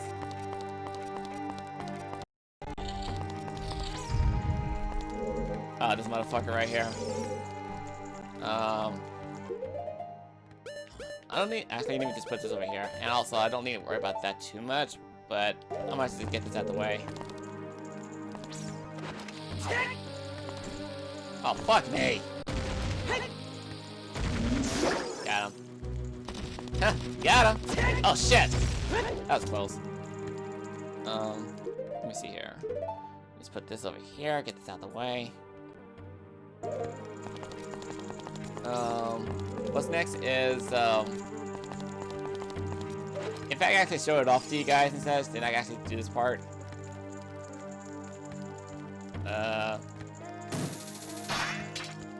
Okay, so normally you can't lock onto that, but there's a specific spot you can lock onto it. And normally, every time you do run into that little spot, there's like a bug that every time you fly up to that little specific spot up there, that you could get yourself receive damage of reaching out to that upper section, like you're being punished for touching the girl's breast.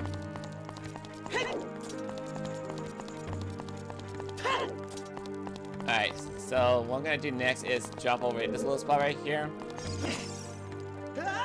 Oh, come on! Okay, no worries, you're supposed to get a hover boost for that part. Yeah, I usually make it without the hover boost. I usually do. Okay, I got no ice arrow on me yet, but I will have it equipped eventually. Alright. Okay, at least I barely made it.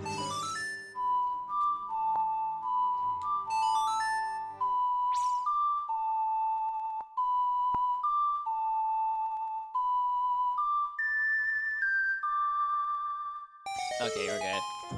And then you can use the hookshot for that little spot right over there. And no, I'm not going after that sculpture because I'm arachnophobic.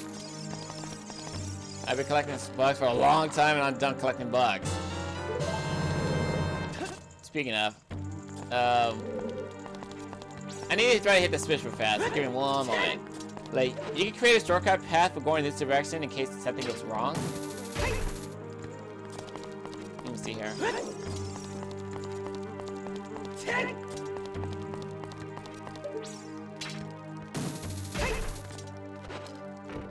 And you can get this item too, because like it's only up to 5 rupees. So let me just get this out the way. Let me get the little Megaton hammer, and we're good.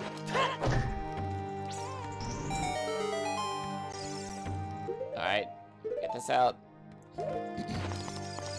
I'll worry about going up there shortly afterwards. Let me just get this out the way. Okay, so once you come across this little spot right here, hold on a second, save just in case. Just in case the game freezes on me, I had to reset myself.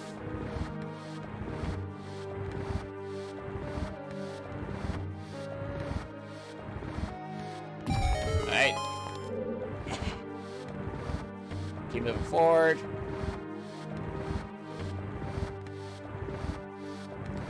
Okay, once you get to the switch overhead in the future, then you create yourself a shortcut path if you want to come back to this dungeon. Oh, god damn it. Stupid switch again. Hold on, one more time.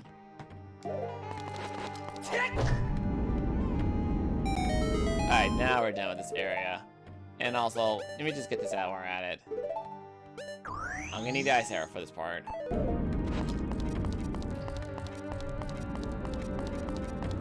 And let me save one more time. Because like, if the game crashes on me like it happened before on the last time I was playing it, next thing you know, I'd be able to come back to this spot and not worry about shit. Alright, now I got that done.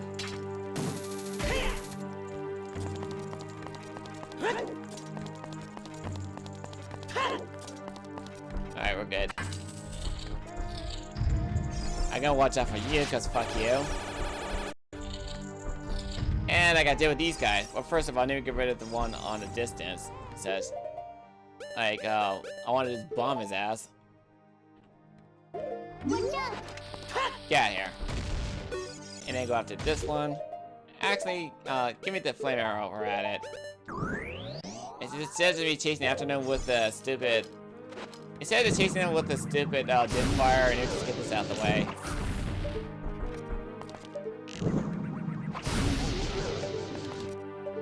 And takes care of you. That's all of them. Because I'm not going to be guiding myself on a long way path and it's all of a sudden... I'm dumb. I'm not going to guide myself on a long way path and deal with these guys, so that's just stupid. Because like, you have to hit the switch in order for you to guide into the flame, and that's just stupid. Personally speaking. So let me just get the ice arrow on me, just make this a lot easier. Because I really hate this one. This is not my favorite.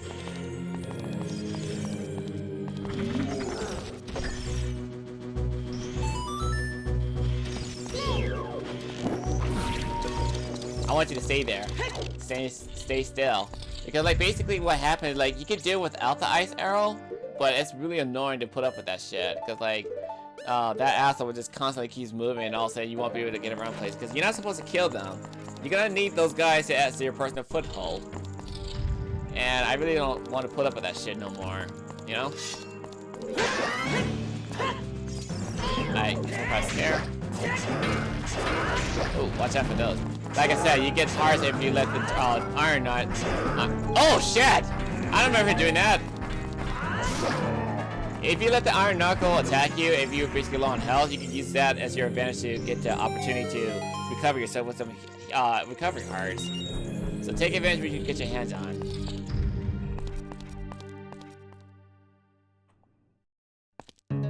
Alright, now I came across here. Let's get this chest.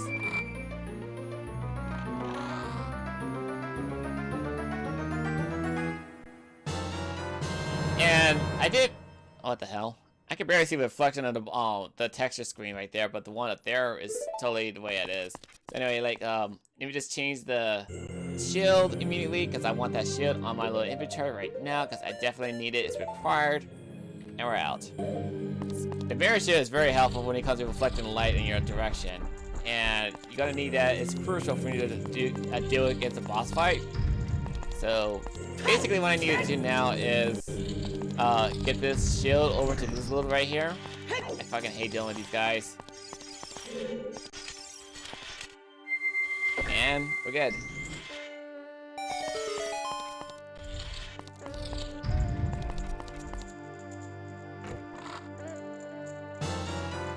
Small key, and let's get out of here.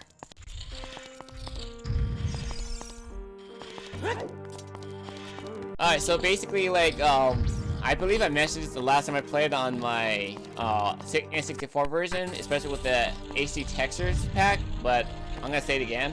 basically what that does is back in the time when 1.0 version came out, they kept the original music and design out for the public. But then next thing you know, the music and shield design, like the music you hear for the fire chamber sounds very Muslim-like, and it basically offended the people out there.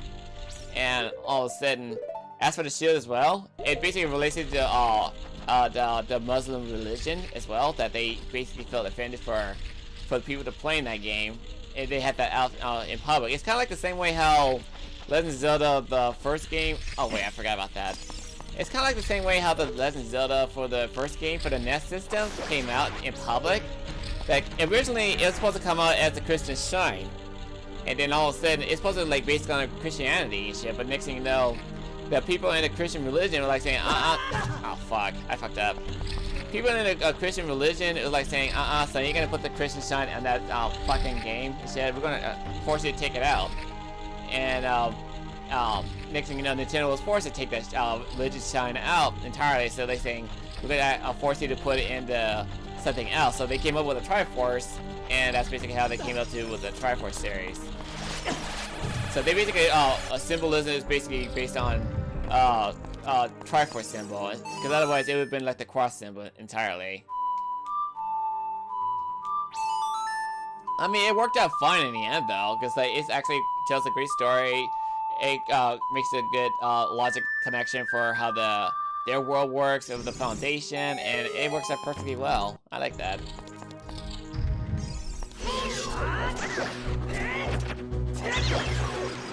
Oh, for fuck's sake. Nope. I'm not gonna let you get me. I'm not gonna let you get me.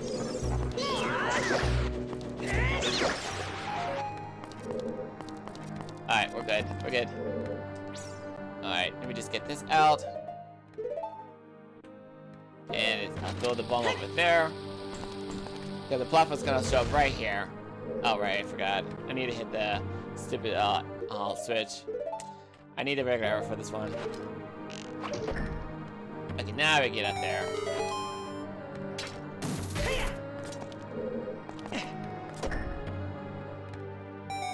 Alright, now I got that done. Oh shit. Now that's taken care of. Let's just get this shit out of the way and be done with it. Ba da ba ba. Boss key. Yes. Good. We're good.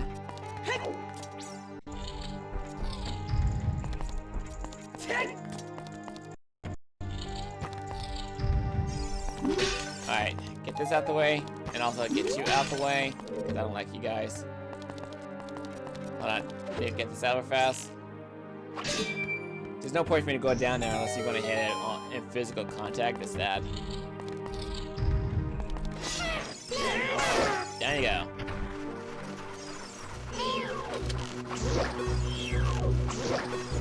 You know what? Fuck you guys.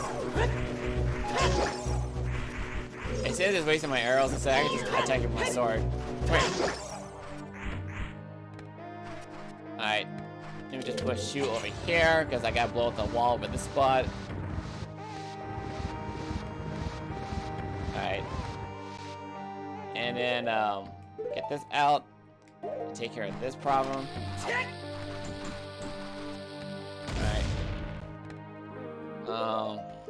Get this out the way. I'm not gonna lie, switching constantly back and forth does get a little annoying. That's why I'm looking forward to playing the Majora's Mask version, because like, at least I can actually get the items out normally, just by going to the one screen all the time, because I can actually organize it how I want to place it, and then the screen itself will show me the items I want to go after. I know so many bugs around here, like in the ground, it's like bugging me.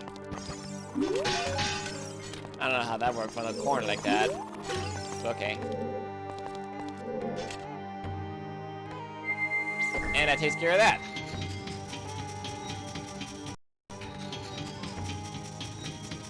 Shit. You guys want me to get the Skulltula?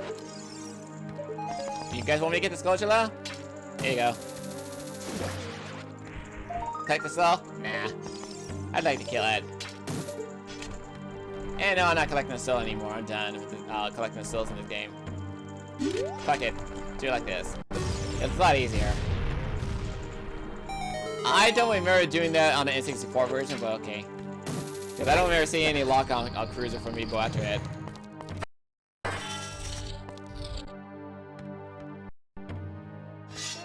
And I haven't been using my Master Sword throughout the whole gameplay. The majority of it, that is. Oh, looks like someone is here, Konami. Hehehe, looks like it, Kotake. What an outrageous fellow he is to intrude so boldly into our temple. We should teach this outrageous fellow a lesson. Oh, loyal minion. Destroy this intruder on our behalf! I also love the sense of humor they add in this game too, by the way.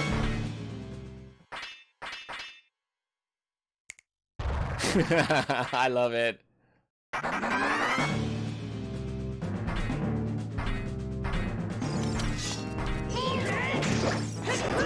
Oh! Fuck, that hurt. Ow!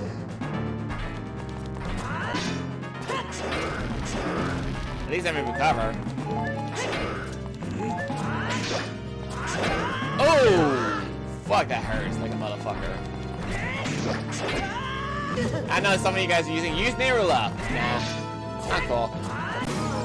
Because that just finished this fight off.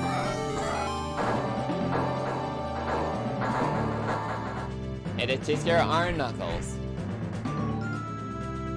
I love the big orange sword, it's my favorite sword. Where am I? Well, looks like she's back to normal, Konami. She's just a little girl, but she commands a lot of respect among the Gerudo, Kotake. Maybe we should make her work for the great Grand Endorphin for a little while longer. Then we should brainwash her again. Begone, thoughts! That's basically what they would say. Begone, thought!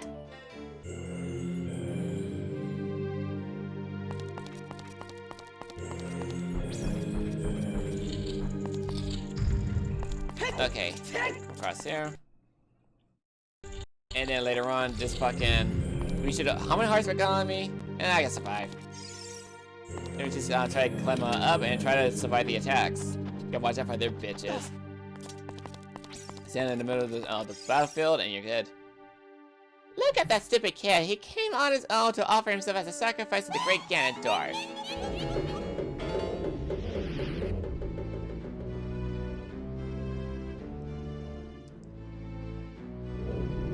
With my flame, I will burn him to the bone. So what are you, Scorpion?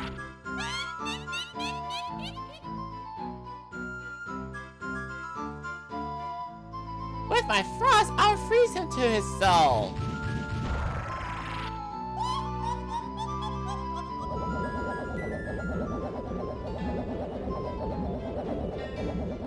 And now we gotta do the Sorcerer's Sister, Twin Robot.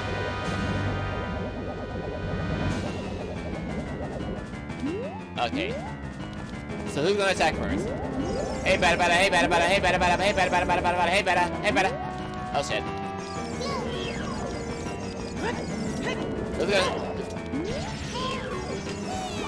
Okay, so don't log on to them, because like every time you log on to them, it says whenever they attack you with their magical element, you're gonna be aiming at them at the same element. So I highly recommend you just take the lock on off, and shit. Take the lock off on, take off the lock on, and then just do your regular defense. And don't get your sword out while you're doing this stuff. On the second phase, you might as well get the lock on you to just defend yourself. You gotta attack her at least 4 to 5 times for each one of them. Both of them share the hit points, and in the end, you'll be good. Okay, watch out for these bitches. Okay, watch out for these bitches. That was 4, so one more should do it.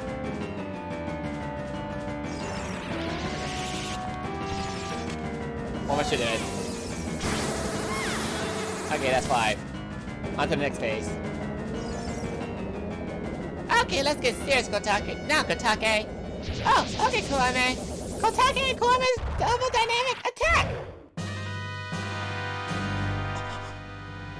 You're so ugly on the inside.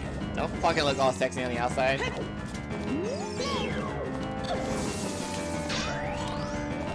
Okay, so whenever you charge up from one element you attack with, or you've been attacked by, use that to turbocharge it. Because the more 3 times you use that element that's based on the element you use to fire or ice, it'll become a little wave blast attack against them. Make sure you lock onto them for that while doing that. And just keep attacking the bitch. Alright. Rinse and repeat, it's the same pattern.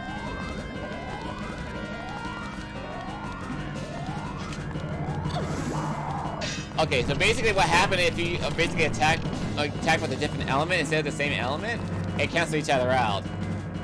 So keep that in mind, folks. Just attack with the same element, like either ice or fire, not one or the other.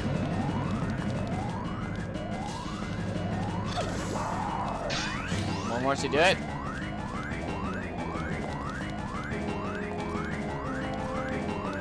Watch out for that. Do not let the fire cancel each other out.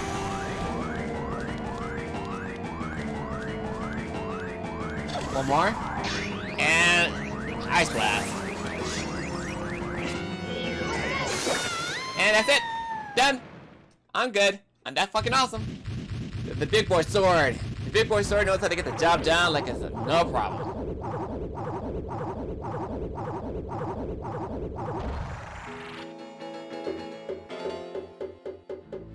Shit! What a fresh kid. This time we'll get serious, right, Kotake? What? Hey, Kalami, what is that above your head? Huh? I don't know, but you have one over your head too, Kotake.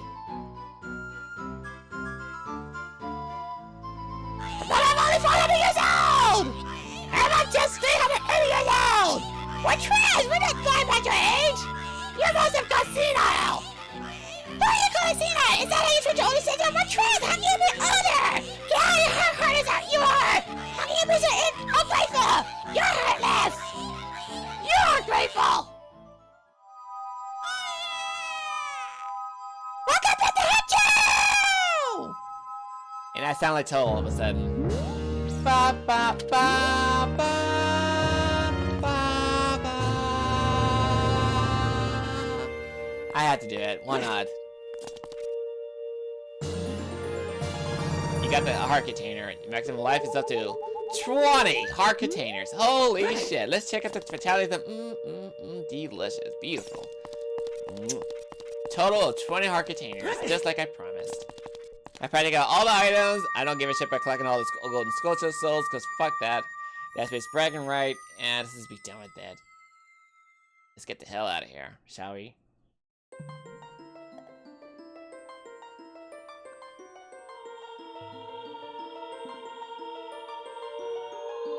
Okay. Here goes sexy Nabudu herself.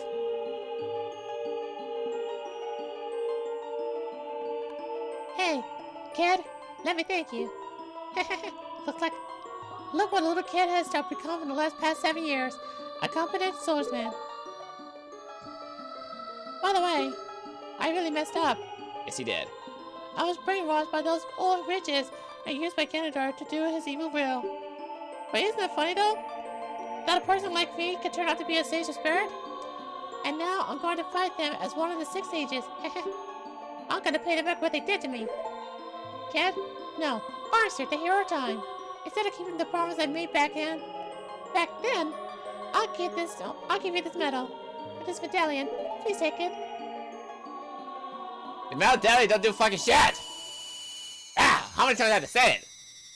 They're just bragging right. I'm just collecting it just for collection. Whatever. They don't do fucking shit. You receive the spirit medallion, Nabu's awakened as a sage and adds her power to yours. Okay. If only I knew you would become such a handsome man. I should have kept that promise that I made back then. Again, there's a comic for that. Go look it up if you're curious about it. It has something to do with birds and bees. Armster, the hero. Finally, all of us, the 6 sages, have been awakened. The time for the final showdown of the King of Evil has come. Before that, though, you should meet the fuck, sorry, I can't read. You should meet the one who is waiting for you. The one who is waiting for you at the Temple of Time. I might just finish this up like there, right now. And it's, actually, let's just, travel this one. Just fucking travel. There's no need for me to take the long way, I can just take a shortcut. It's a lot easier for me.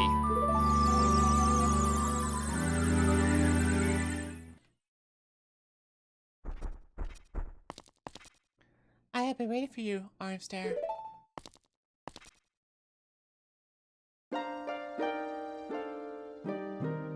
Armster, the hero of time. You have overcome many hardships and awakened 6 sages. And now you have the final challenge. A showdown with Ganondorf, the King of Evil. Before that, I have things I want to tell only to you. Please listen. Another unknown legend of the Triforce passed down by the Sheikah folk, the Sheikah. What about it?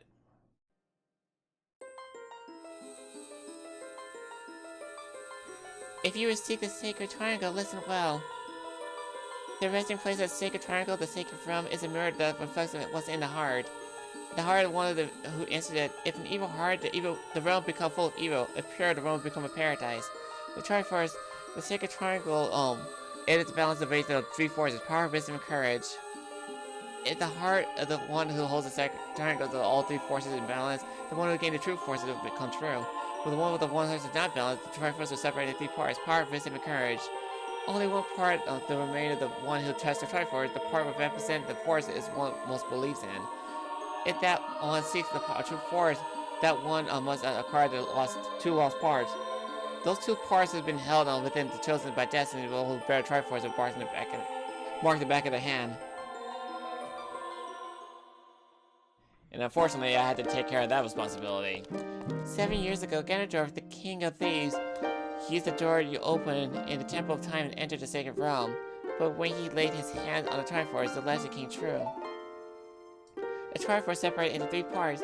Only the Triforce of power remained in Ganondorf's hand. The strength of the Triforce of power enabled him to become a mighty evil king, but his dark ambition were not satisfied.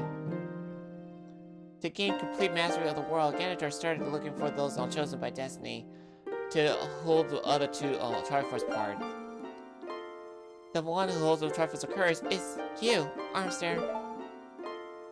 And the other who holds the Triforce of wisdom is the 7th sage, who is destined to be a leader of them all. It's the Triforce of Wisdom. What's the rise about you anyway? You won't ever make a mistake in the future. And you literally fucked this shit up completely. I'll talk about that at the end of this game. Hey Zelda, you don't have a long face anymore. Your face could belong to the steed of the kingdom of the steeds or stallions. It is I, the Princess of Hyrule, Zelda. I apologize for meeting you in disguise, but it was necessary to hide from the King of Evil. Please forgive me. On that day, 7 years ago, Ganondorf attacked Hyrule's castle. Well, she is hot though, I have to give her that. Small size on her A-cup chest, but she's still hot in her face. I saw you as I was escaping from the castle with my attendant, Impa.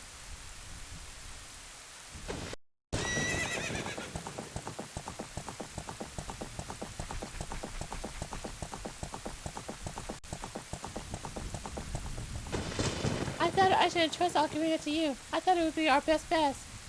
I'm surprised he didn't hit the stone structure, that otherwise the ocarina would have been fucked up. Unless it's rock-proof. That's impossible. As long as you had the Ocarina in your possession, I thought Ganondorf could never enter the Sacred Realm, but something I could never expect happened. Like what? After you open the door of time, the masters are sealed you away in the sacred realm. The spirit remained in the sacred realm, and the Triforce fell into Ganondorf's hand. He went on to invade the sacred realm. Ganondorf had become the evil king, and the sacred realm became a war of evil. All of this is unfortunate coincidence. I passed myself up as a Sika and hoped that you would return. I waited for 7 years. Yeah, you got yourself to blame for that, princess.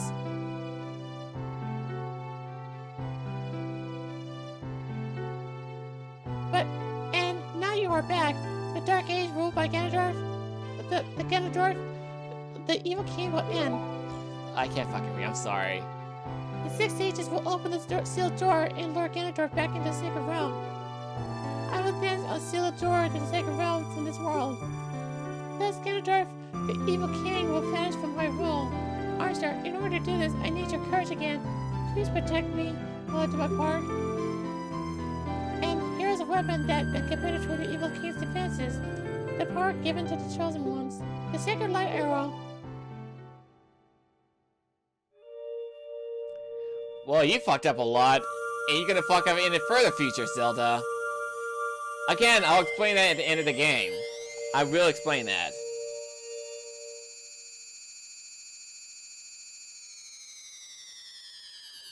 And we gotta set up the final sub-weapon. Well, one more to go, though. We gotta set up the light arrow. The light of justice will smite evil. Yeah, I already know how to equip the damn thing.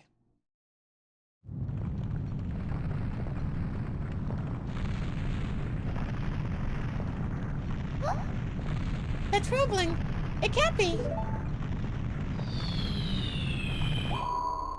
Well, you got fucked up. Princess Zelda, you foolish traitor. I commend you for avoiding my pursuit for 7 long years. But you let your guard down. I knew you would appear if I let this kid wander around.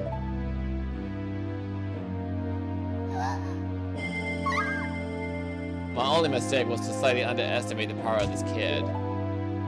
Did you really? Did you really? No, it was not the kid's power I misjudged. It was the power of the Triforce of Courage. But with the Triforce of Wisdom that Zelda has, when I attain these two, then I would become true ruler of the world. If you want to rescue Zelda, come to my castle.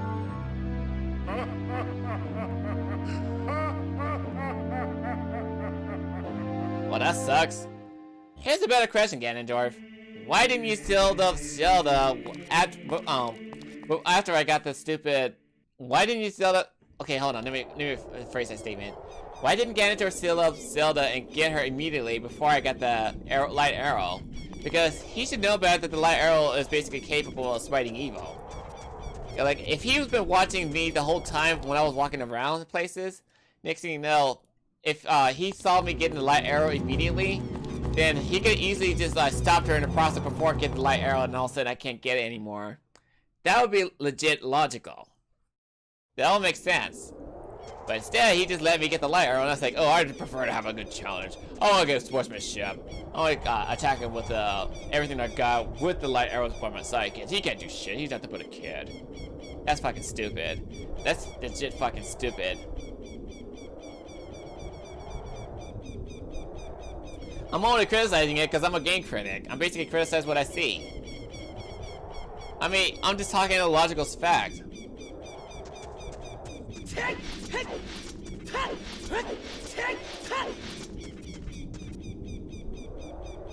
Armster, can you hear me? It's Rauru, the sage.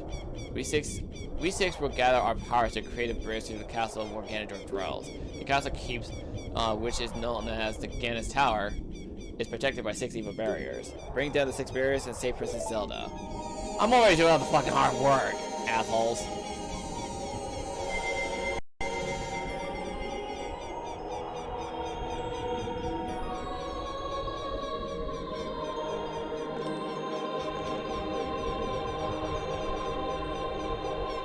I'm always doing all the fucking hard work when you guys over here sitting around just doing nothing like a little bunch of cowards. Oh, excuse me, Mr. Hero Time. Do you see us carrying a Master Sword? No, get your ass in there, get to work. Fuck you. Like, I hate when people like force you to do stuff like they can't do for themselves.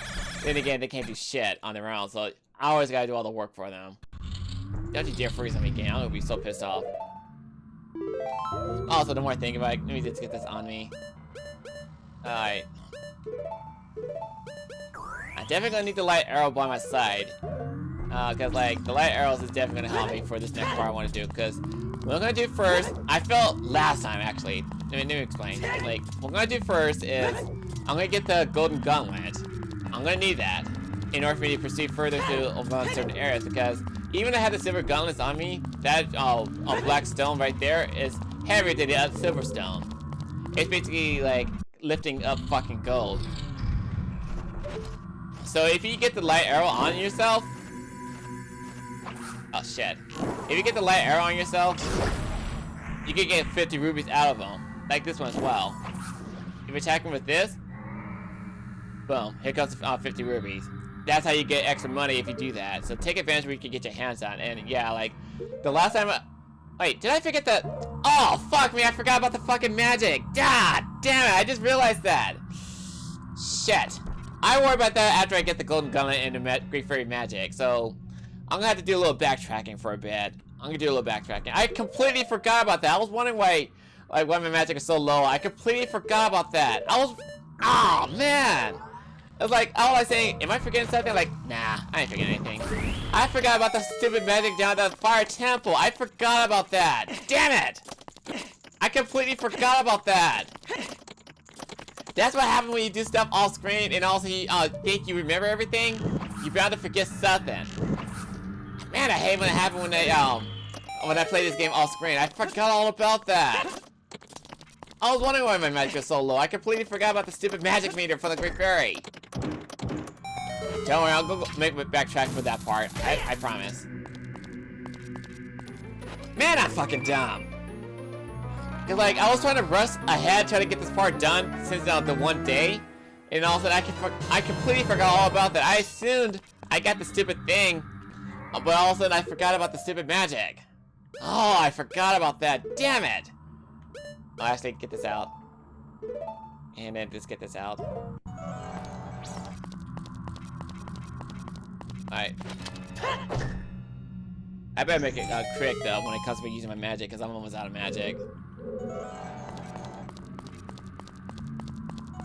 Alright. Oh shit. Get this out. And then refill my magic. Again, I'll worry about that when I get to the Great Fairy and shit. And then refill my magic as we speak. I got my bow and arrows. Alright. And get this out. Okay. And that takes care of that little barrier. I just realized that my magic meters is not full complete. I thought I got everything. This shadow barrier is disabled. Hurry up. Go to the princess. Yeah, I know. Before I even do anything about that, I need to go backtrack after I go pick up my extra defense of my own magic. Oh, well, actually for my health meter. Then I'll go back to the fire chamber off screen and go after that one and get that magic refilled off screen. And then later on, and after I get that done, shit, fuck me. It's like, I forget so fucking much. I hate when it happens, like, whenever I end up going backtracking for a certain game progress and stuff, I assumed I got everything.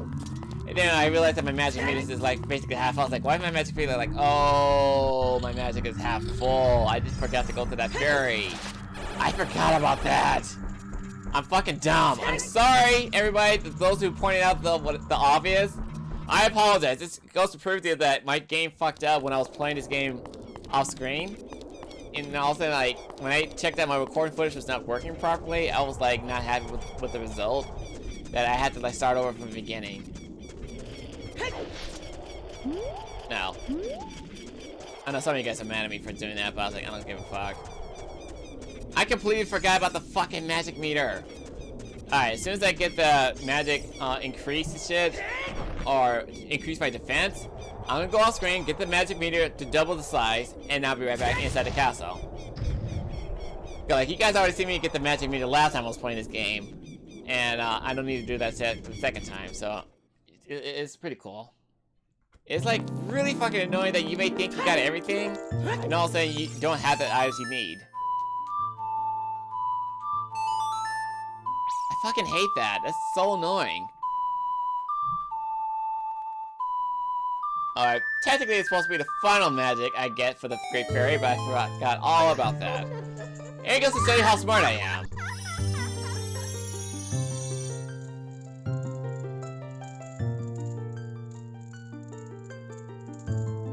I can't believe I forgot about the fucking magic meter. Welcome, Armster. I am the Great Fairy Magic Courage. I will grant you an enhancement of your defense power. Receive it now. And go back for that magic meter, idiot. I can't believe Zelda was right about you. You really are stupid. You had no common sense to go back for an extra magic meter. Only a smart person would think that logic and common sense like that. Well, excuse me, Fairy Princess.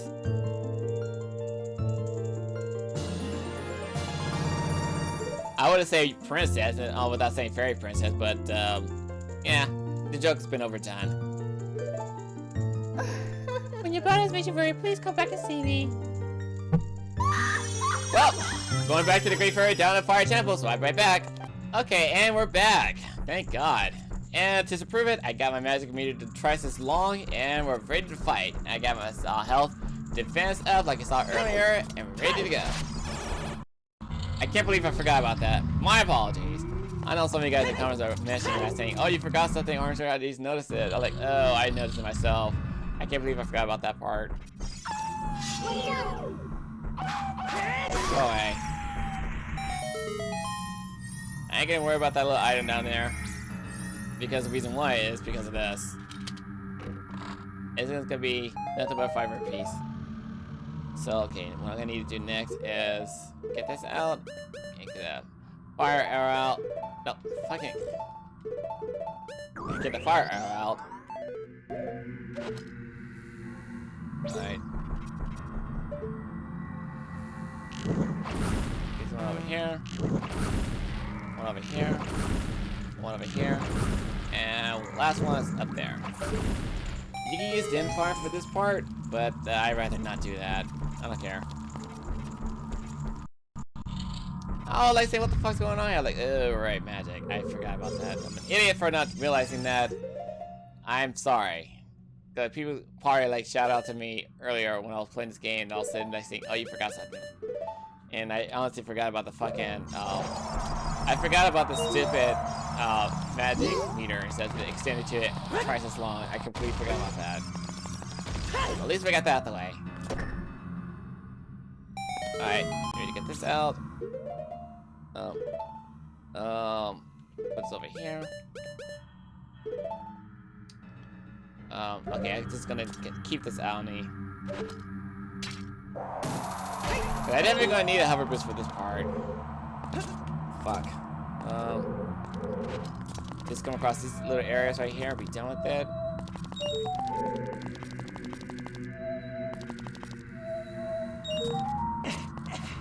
Alright.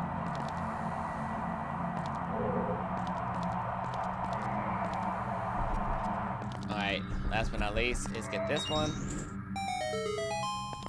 And we're good. And it takes us to the little area we need to go to. Okay. Alright. Good.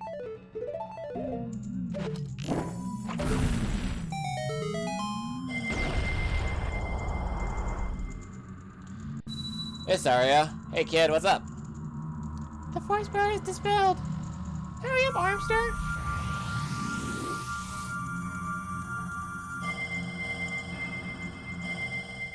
Not gonna lie though, going through these 6 trials of room like that is kind of annoying.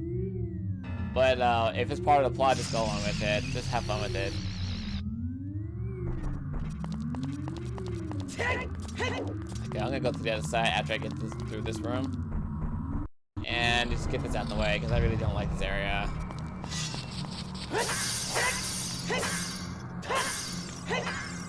Oh, I see you guys. I see you.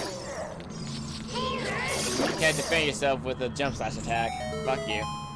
Alright, so what I need to do is... I'm not gonna open up the chest. Not gonna worry about that. That's the least of my worries. And this is the part I need to worry about right here. I need to get this empty so I can actually get this through.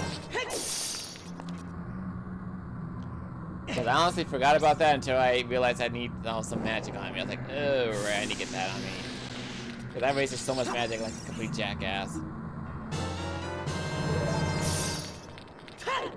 I don't know how the hell you can physically grab fire like that, but let's go along with it. Okay, so what I need to do is... Fuck. Maybe I shouldn't have done that. Yeah, I shouldn't have done that. I realized that. I was like, you gotta do this first. You're supposed to push this block from further ahead, up in that little spot right here, and then push forward. That's how you do it. And then push this over here. And then later on push this over here.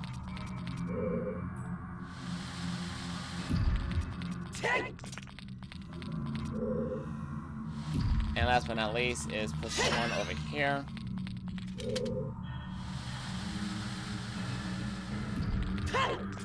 Alright, last but not least is you gotta just grab up to here and hit the switch.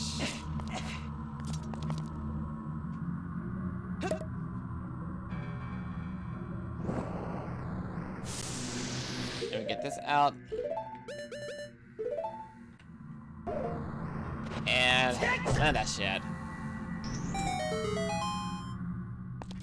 Alright. Get this out. And move on forward. Yeah, basically, if you end up running out of time around here in this puzzle, then all of a sudden, it's just like gonna start over. It's gonna reset. It's not much of a big deal.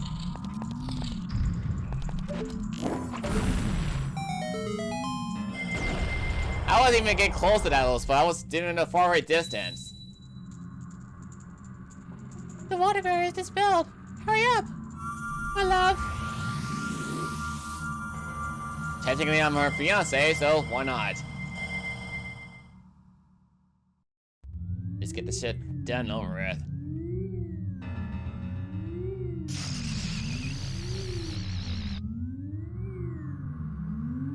Alright, so right now I'm gonna go to the other side of the area and go down to the spirit temple area.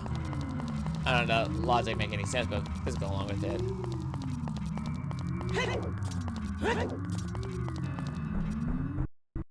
We're just entering this room. Okay, so what we're gonna do is get this. And hold on a second, let me just get the bomb over fast. I'm definitely gonna need the bombs. I really don't care about the bomb chews very much in this game. I really don't. I just don't fucking care so much. Bomb chews is basically my least favorite weapon to carry around. The regular bombs, on the other hand, is very resourceful. Because you guys see me complaining at the bomb chews bowling alley, because I fucking hate dealing with that.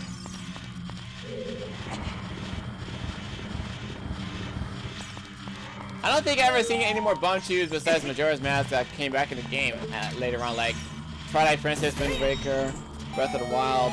I don't remember seeing them coming back here. Unless, no, I'm mistaken. I remember.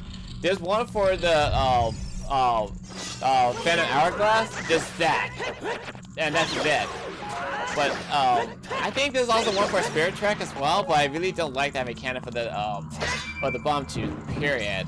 Because the bomb chews is really basically a liability to me. Because like, you just only use it every once in a while just to get through the puzzles and enemy obstacles. But I really don't find any good use of them at all. It's just like, I don't know, it's practically useless to me, personally. Alright. Let me just do a proper lock-on position for this. And that's it. And, shit. This little bug keeps flying in my face. No way. Alright. Oh shit, that's not what I want. I usually get the arrow for this one. That would have surprised me if that thing blew up on contact. Like, it just blew up completely. Alright. No. Come over here. I believe it was this one, I think. Yep. I remember. Okay, the other one's just gonna lead you to Wall Masters. Alright. I got plenty of magic on me, so I'm good. I'm cool. I'm cool. Lock onto this. Boom. Here's Naboo herself.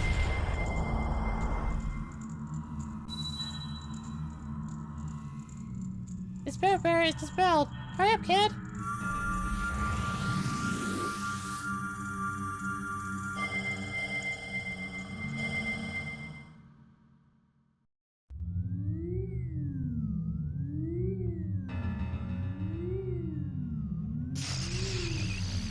Okay.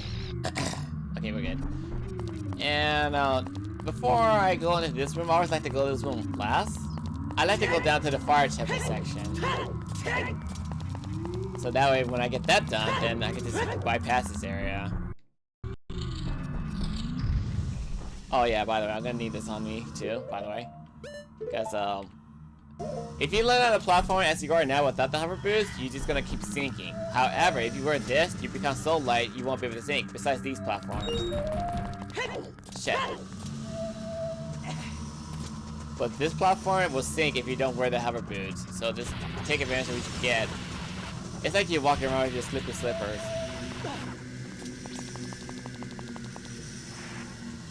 Alright, get that done.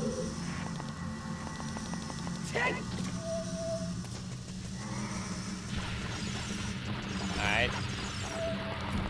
Oh shit.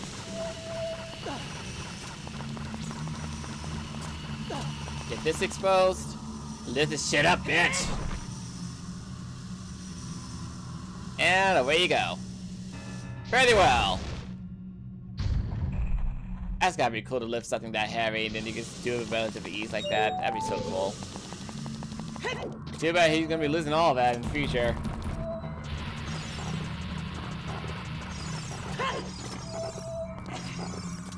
And then some people are gonna be saying, oh, you're spoiling the game, Orangestar, you're spoiling everything. Like, what the fuck am I supposed to know I'm spoiling stuff? Unless it's a new generation who's never played it, which is understandable. But when it comes to other people who have played it, it says, this game is fucking old. It came out in 1996.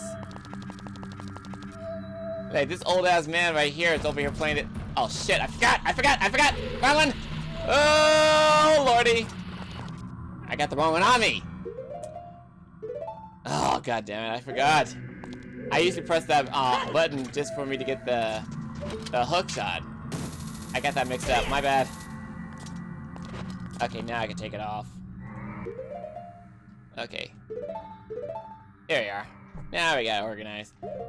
Again, I can't wait to play the Majora's Mask game because, like, the way how they organize the inventory and stuff is a lot easier for me instead of in this version because, like, I constantly have to keep switching back and forth about where I need to go place them. It's really annoying for me.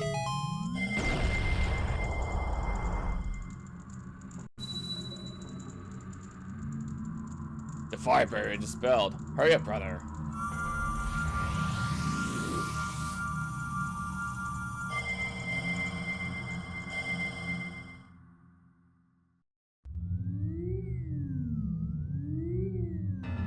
Okay, now we go to the last one. That's basically the Temple of Light area.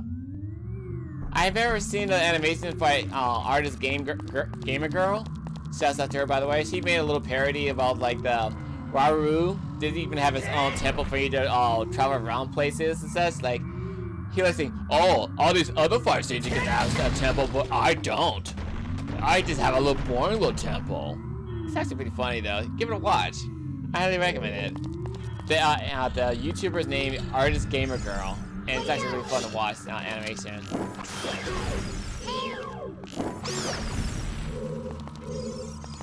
Not only you don't have to worry about spending any light arrows and all, but you know, in this case, might as well.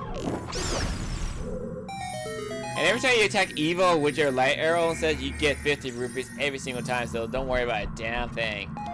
Even though I got up to 500 rupees, such, but I still gonna collect them. It would be nice if it was like up to 200 rupees. That'd be nicer. I believe I talked about this last time when I was playing Majora's Mask for the N64 version. that if you end up collecting up to, if you basically get the light arrow on you, hold on a second. If you get the light arrow on you, you can actually obliterate enemies and get rupees, 50 rupees every single time you do that. It's actually a good tactic to game, grind some extra money. It's actually a good grinding gear tactic. So take advantage of what you can learn from this gameplay, because it's actually a really good tactic right there. How many magic? I got plenty of magic. Cool. I would have been spending all my magic like an idiot if I wasn't careful.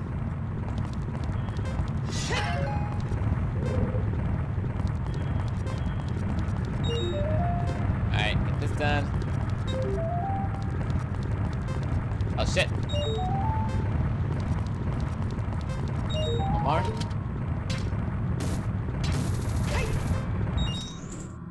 Yeah, that takes care of that little area.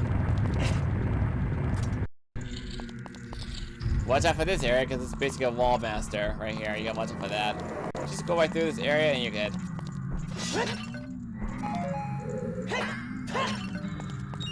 Alright, that takes care of that little problem. And that's all 6 of them.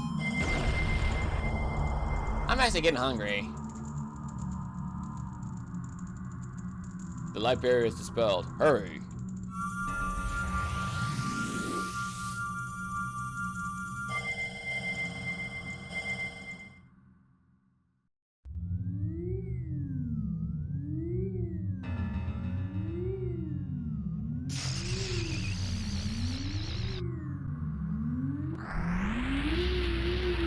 Oh shit, it's all flashy and shit. Fuck. Well, that takes care of that little problem.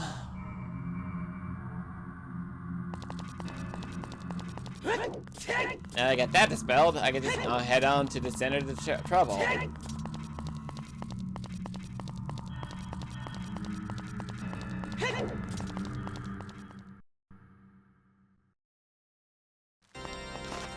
Need to save real fast. I'm gonna need to save just in case if the game crashes on me. I'm gonna be mad.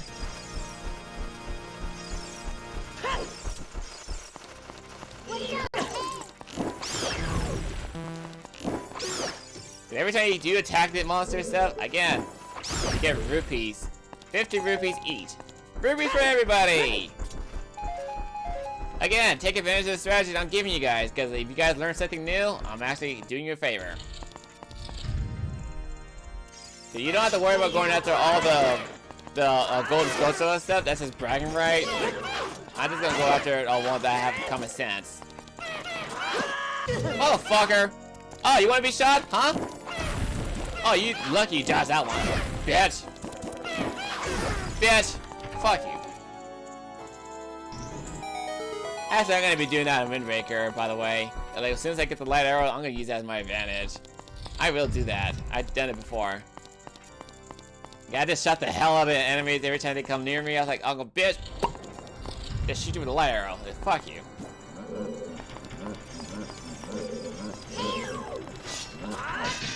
I'm gonna fight you like a man. Fuck you. Come on, man. Come on. What's up, bitch? What? What? You lucky you blocked that. Did you let your guard down? I'm gonna shoot you. Bitch! Yeah! What's up, bitch? You like messing with the greatness of Armster? You don't know who you're messing with. You're messing with greatness. Alright, that takes care of that little problem. On to the next room. And how many more? Oh, damn. I wasted the shit out of that one. My bad. Let me just get this back on me. Down a hatch. Tastes awful, but it fills my magic completely.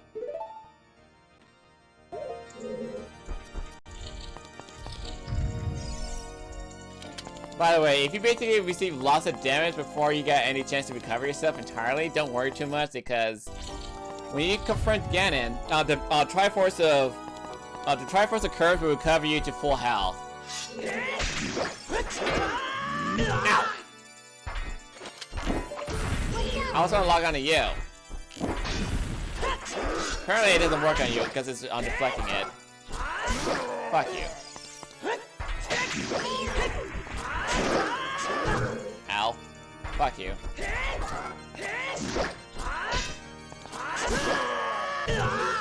Oh, there I go. So basically I only got like 4 hearts meat on me. I'm gonna ignore those because those are those pending hearts. I'm basically ignoring them on purpose because I know what I'm doing. It kind of scares me every time the game does that, that every time it freezes, it makes you think that it's gonna freeze completely and you have to start over. It's like, what the fuck?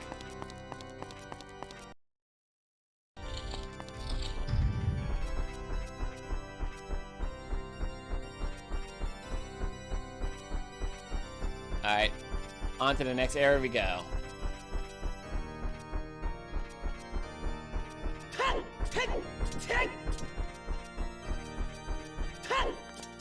Alright, so let me just put my sword up and confront Ganondorf himself.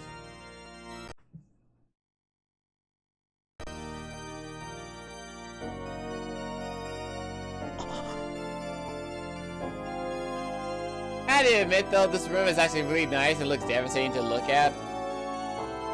And, like, it's very menacing to observe. It's pretty cool.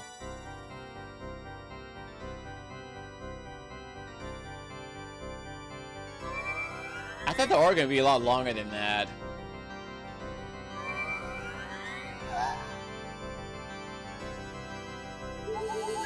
And like I said, it basically recovers your health if you just allow yourself to be damaged by the enemies. If you have no health on you, then the Triforce of Courage will actually recover you completely.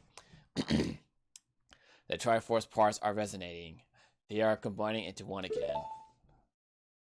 The 2 Triforce parts that I could not capture on that day 7 years ago. I didn't expect they would be hidden within you two. And now, finally, all the Triforce parts have gathered here. These toys are too much for you. I command you to return them to me.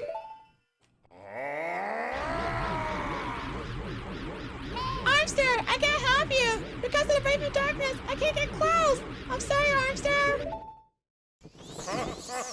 I can actually attack it with a bottle if I want to. I gotta make it clear real fast, give me a second. And you just get this out real fast. Yeah, this is gonna be a really interesting fight.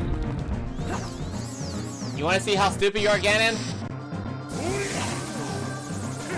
Yeah, you can actually deflect it with your bottle. You listen to the fucking bottle!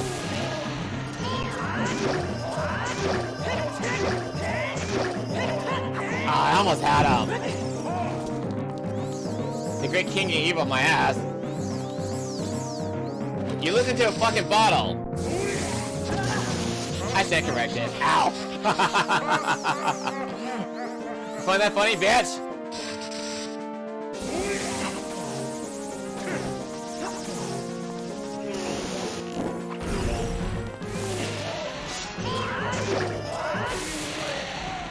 Easy! Took me a second try. I could have got him if I wanted to, but he just recovered himself completely. The Great Evil King Ganondorf beaten by this kid. Green blood, good. Red blood, bad. Armster! I already showed you the 1.0 version that he spits out red blood instead of green blood. The people who are basically scared of red blood and stuff, which is understandable, it's their phobia, but realistically speaking, he's supposed to spit out red blood. So, yeah, this is like saying him spitting out green blood is like he's a fucking zombie.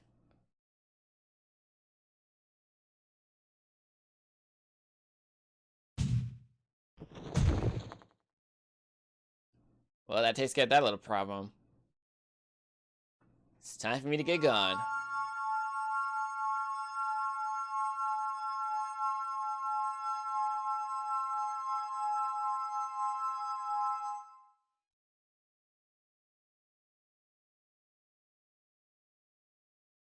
Ganondorf, beautiful man. Without the strong righteous mind, he cannot control the power of the gods and... Zelda, what's happening here?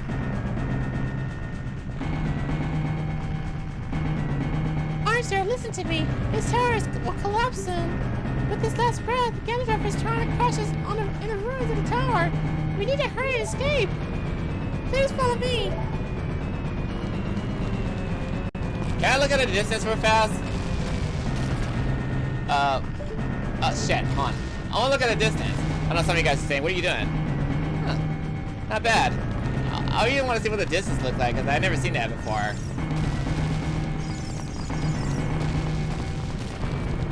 Because I never even bothered to notice the texture of the green field in the distance.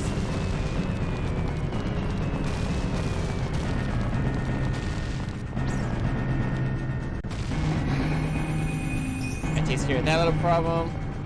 Keep on moving, Zelda. Get going, princess. Get a move on, princess.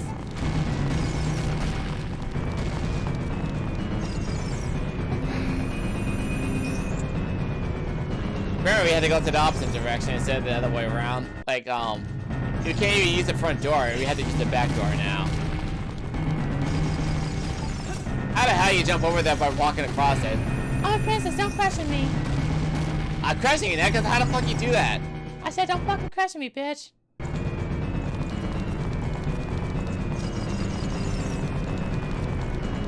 Alright. Next. Time to keep moving.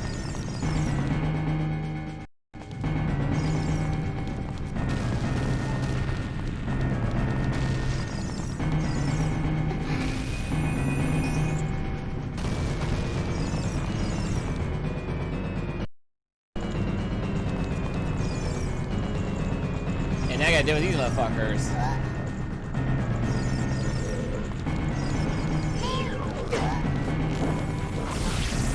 Fuck you.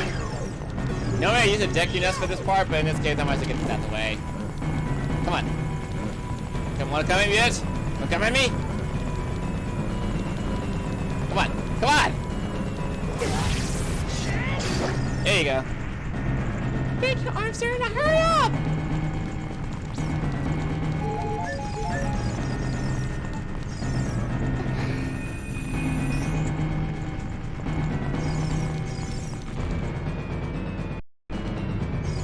Alright, let's keep going. Let's keep going.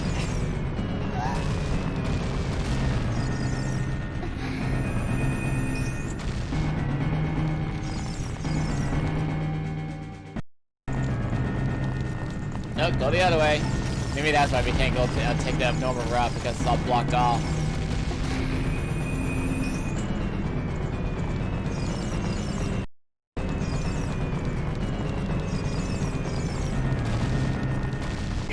Ow. Get your ass over here, princess. I got my extra defense on me, so there's nothing for you to worry about. Then again, I seen other people who played it without the extra defense, so that's on them. They didn't even know where to look for, so again, if you're afraid or anything, you have no excuse for not getting it. Oh, you motherfucker. Oh, I was just about to attack you. Fuck you. I need some of that magic. I was just about to attack him and he like stopped me in midair. I hate that. Alright, need to put this up. Only got 1 minute left to go.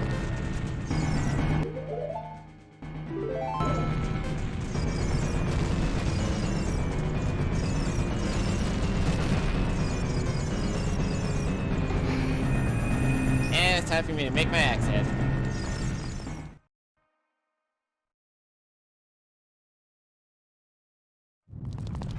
That will suck that the game freezed me there. I was like, oh, you gotta be fucking kidding me.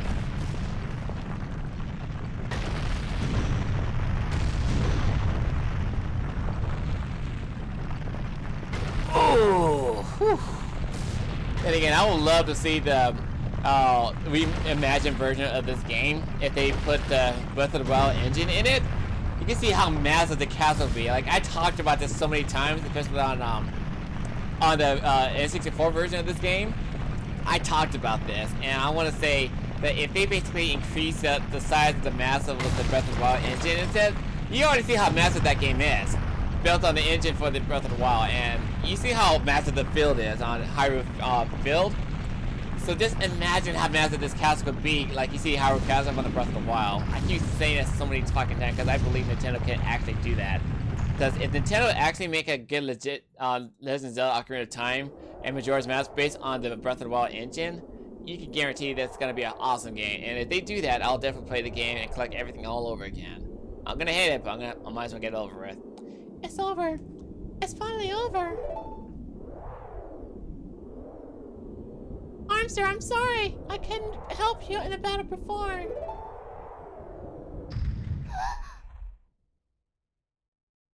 Well, time for a final showdown. Well, pray for me, princess, because I'm definitely gonna need some prayers. Oh god. You can get this out if you want to. And also, you can get this organized as well.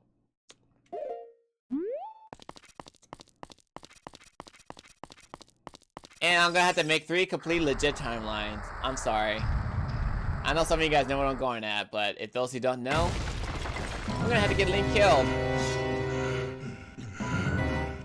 You little shit! You think you can outpower me with a Triforce? Henshin a go-go!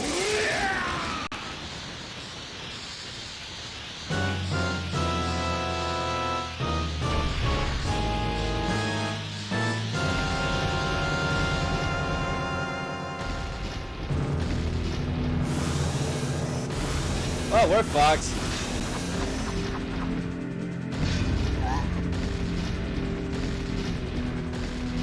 There's no way he's going to hold me back again. This time we'll fight together. You mean we die together? We're gonna die together in glory! Hit me! I'm sorry. Oh, sorry. I'm so sorry. I'm doing this on purpose. I want to make the timeline legit. How many hit points did it take for you? Hit me. God damn, that's a lot of hit points right there. I know some of you guys are asking, why are you doing this? Because if I don't do this, the timeline won't be complete. There won't be a Link in the Past or a Link Between Worlds if you don't do this. I have to make the timeline complete. I'm sorry, I have to be complete. I'm so sorry. I'm so sorry! Well, we're fucked! Hit me!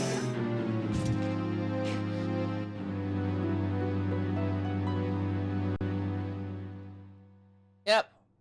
And that creates a timeline of Links of the Past. And Link Between Worlds. Which I'll be playing that one in the future. Round 2! Time for round 2, bitch! Okay, so basically what happened is, if you lose your Master Sword, you can use your Megaton Hammer, I was about to say Gorn Hammer, as your first option, or if you get yourself a big Gorn Sword, like I always do every time I play this game, I like to use that as my own advantage. And yes, don't criticize me for getting myself killed on purpose, because I was doing the game a favor for creating a timeline for Links to the Past. That's one of the best games of all time. You can use the Megaton Hammer for this one, or you can also use the arrows against his tail, or you can use his big Gorn Sword. Go here. So basically what you need to do is if you run out of magic or health items, let him attack the bubbles that are around the castle. Doing so will allow you to get either some items or some health items. Oh shit. Oh shit. Oh! Watch out for that. So give me some health, please. Even though I got... Why are you jumping for that? Give me some magic. Woo! Ow! Woo! Hey there, buddy. Fuck you. Just keep doing this one. Bring on, bitch! I know so many people is gonna give me thumbs down for that part and just gonna say I'm gonna call me an idiot. I don't give a shit if they do say that, because like I'm just doing the people a favor if they want to play Link to the Past and Link Between Worlds. And I will play that game in the channel. I already did Link to the Past already, so I'm not doing that again. I'm doing Link Between Worlds though. That's one of my favorite games of all time, along with Majora's Mask. Let me see here. My top 3 favorites of the Legend of Zelda franchise: Majora's Mask, for starters. Link Between Worlds, that's 2. And Breath of the Wild, that's 3. Did I call this game a favorite? Well, it's a great game. But it's basically like, it's overrated to me personally, because the reason why is because, like, everybody kept praising this game, how great and significantly awesome it is, which is awesome, it's true. But, like, when it comes to you playing this game constantly and stuff, and, like, overpraising it, it's basically, overrated. Like, I prefer, Majora's Mask over this game, because, like, that's basically a better version of the game, personally. Also, I'm gonna use the Master Sword for the final fight, because it's a Blade of the Evil Bane.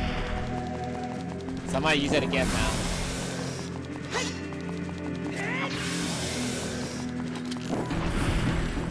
I mean, it's a grand finale, so I might as well just finish him off with it. There you go. Oh shit. I ran out of magic. Hold on. Down the hatch. Glug, glug, glug. Ah. Okay, we're good. Oh shit. There you go.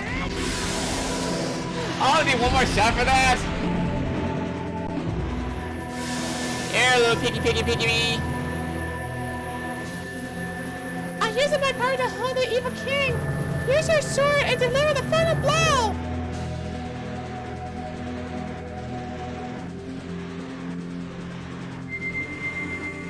Might as well use the sword.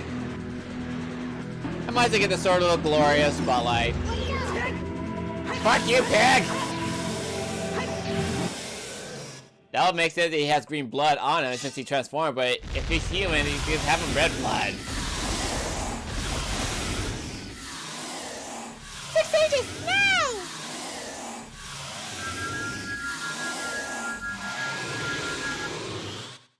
Down you go. Ancient creators of Hyrule. Now open the sealed door and send the evil incarnation of darkness into the void of the evil realm.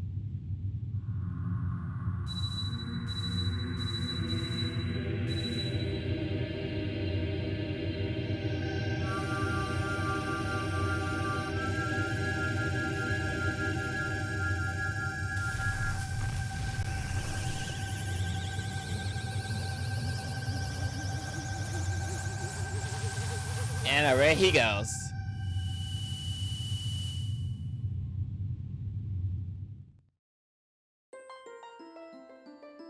You!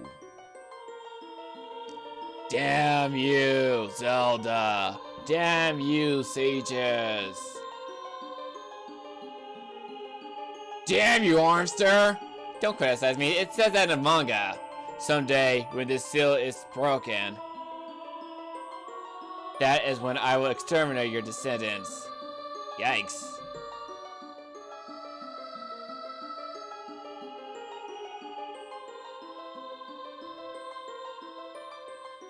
As long as the Triforce of Power is in my hand.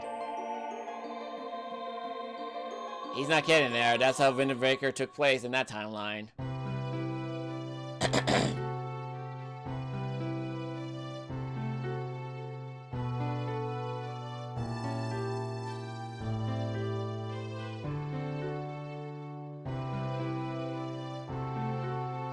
Thank you, Armster. Thanks to you, Ganondorf has been sealed inside the evil realm. Thus, peace will once again reign in this world for a time. All the tragedy that has befallen Hyrule was my doing. I was so young, I could not comprehend the consequences for trying to control the sacred realm. I dragged you into it too. Now it is time for me to make up for my mistake. You must lay the Master Sword to rest and close the door of time. However, by doing this, the road between times will be closed.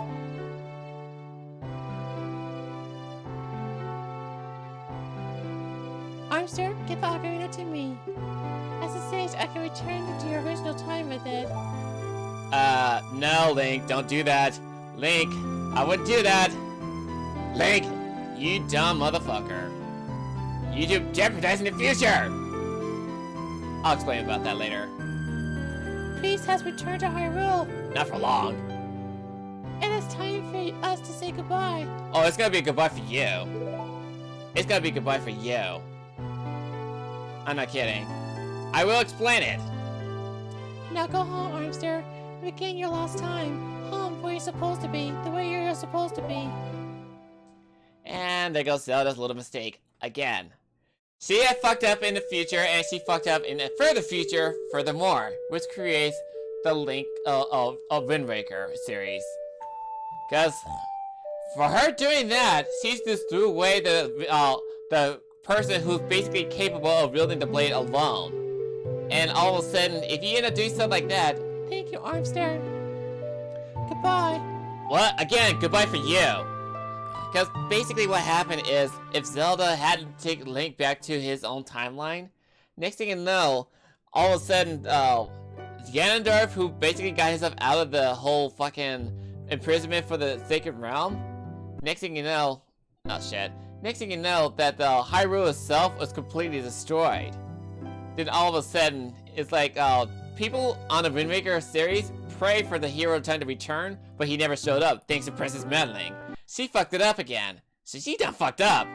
How I knew about this, basically, for one, I have myself a little Wikipedia right here, or rather this Historia of the Legend of Zelda series. Basically, in this timeline says that, if I could find it, here we are. Here we are. Basically, in this timeline, the demon thief Ganondorf is executed, and then next thing you know, oh wait, let me go back. That's basically what took place in the Majora's Mask. Here we are. The hero is sealed and then flooded. Like Ganondorf is resurrected. Basically, what happened is during the Wind Waker series, they were saying that the Ganondorf has basically been resurrected or then been free from the Sacred Realm and also destroyed the Descendant, which he did. And then next thing you know, he basically like fucking was sealed away for the whole Ganondorf evil incarnation shit that he's just waiting for time. I don't know how old he is. Like, he waited like hundreds of years for him to get the Triforce of Power. I mean, he had Triforce Power with him. Next thing you know, the Triforce of Courage and Wisdom was separated. So he waited for those years for them to be reincarnated.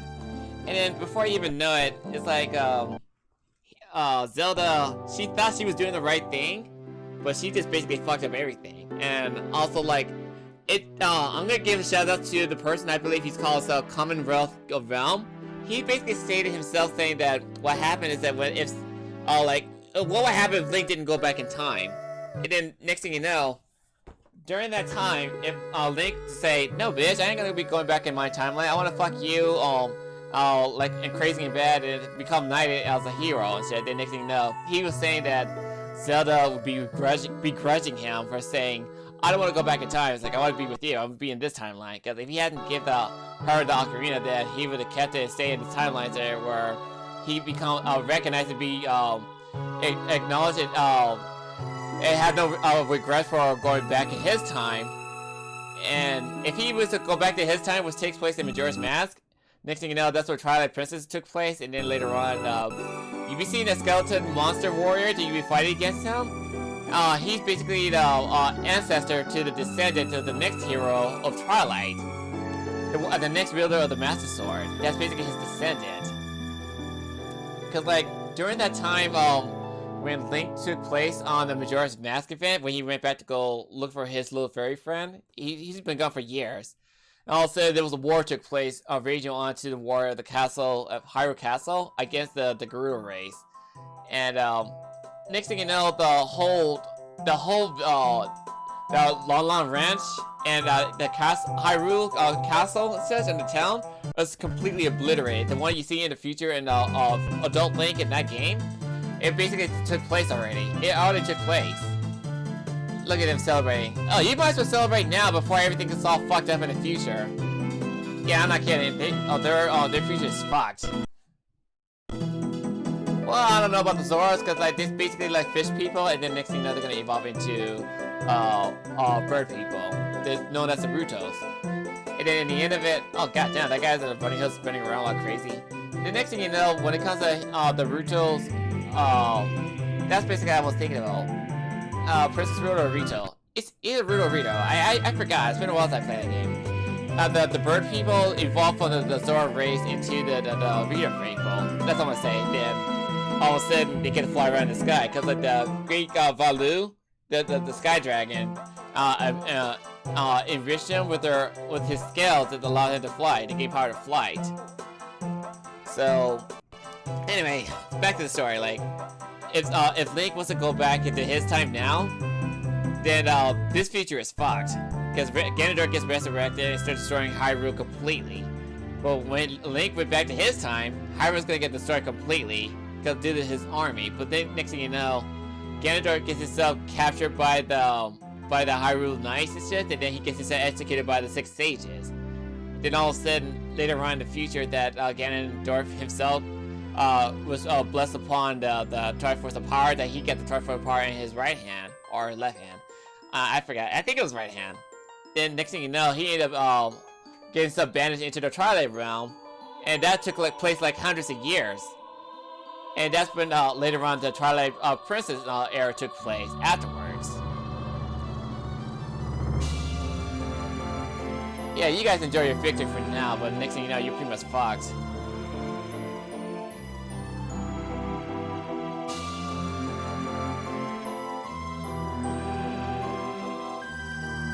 Oh, fuck.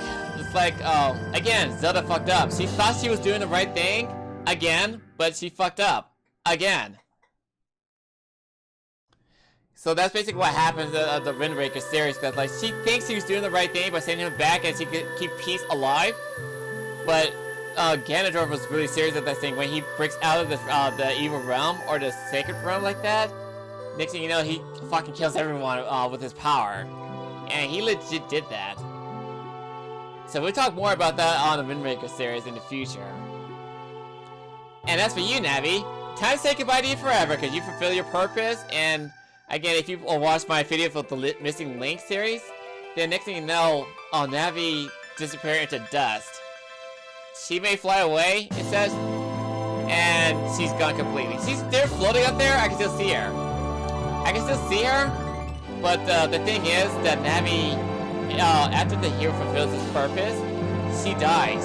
She completely dies, completely. So what? I just imagine that that death sparking down in the down towards the Temple of Light, or the Temple of Time, like that, is basically Navi just like turn into dust. Because what happens when the fairy fulfills the purpose, they turn into dust and they die completely. That's what happens to her. And that's why Link went on the journey on the Ocarina of not Ocarina, this is Ocarina of Time. In the Majora's Mask series, he basically went after Navi because to go after his longtime friend and stuff, been with him on this journey. And all of a sudden, it was a waste of time that he can't even get with Navi anymore, because like it's been years he's been searching for her, but he's literally wasting his time going after the princess. Oh wait, by the way, if you see his left hand, he's basically got the Triforce of Courage on his left hand. So he's basically went down to Zelda and warned her and the king what's going to happen to them in the future. So they basically been on the guard and say, oh, the guy's the carrier of the Triforce of Courage. Okay, he's believable. Let's just believe that he's telling the truth. Okay, so basically don't say anything below screen. So this is gonna be another ending credit for that part. And afterwards, it's like what happened is that when Link warned the king about what was going to happen to them, all of a sudden they were real prepared to fight against Ganondorf and his army.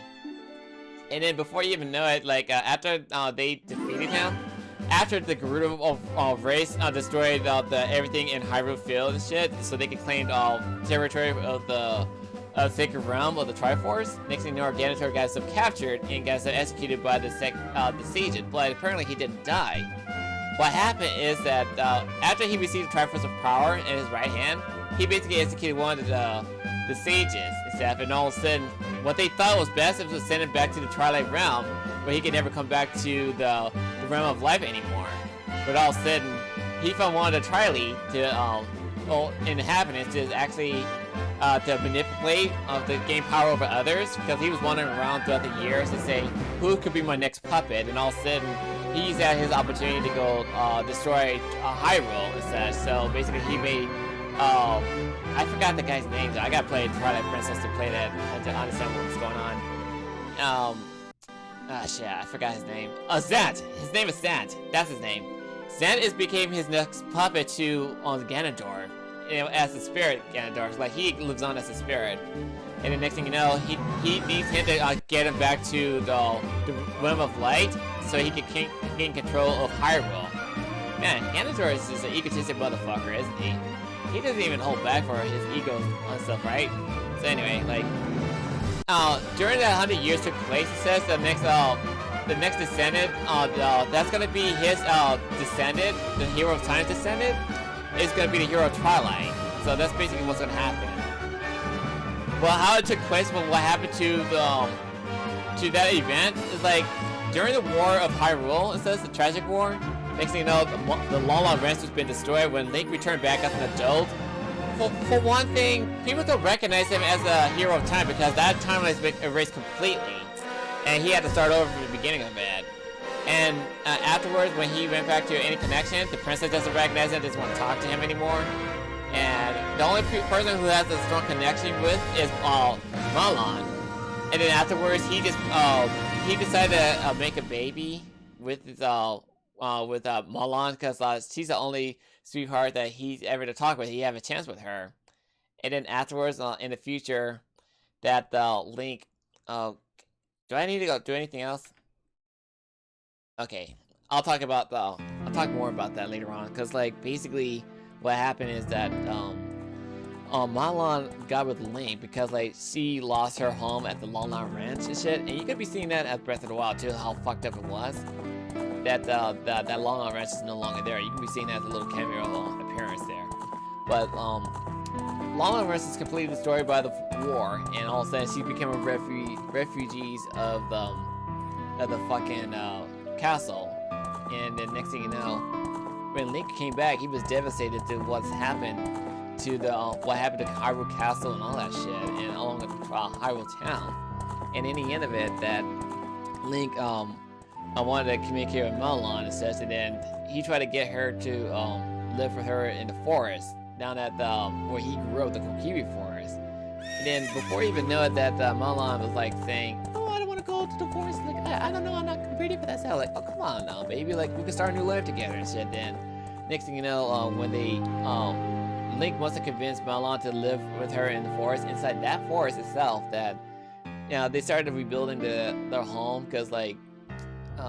Afterwards, when they rebuilt their homes or lived there, next thing you know, both of them made a baby.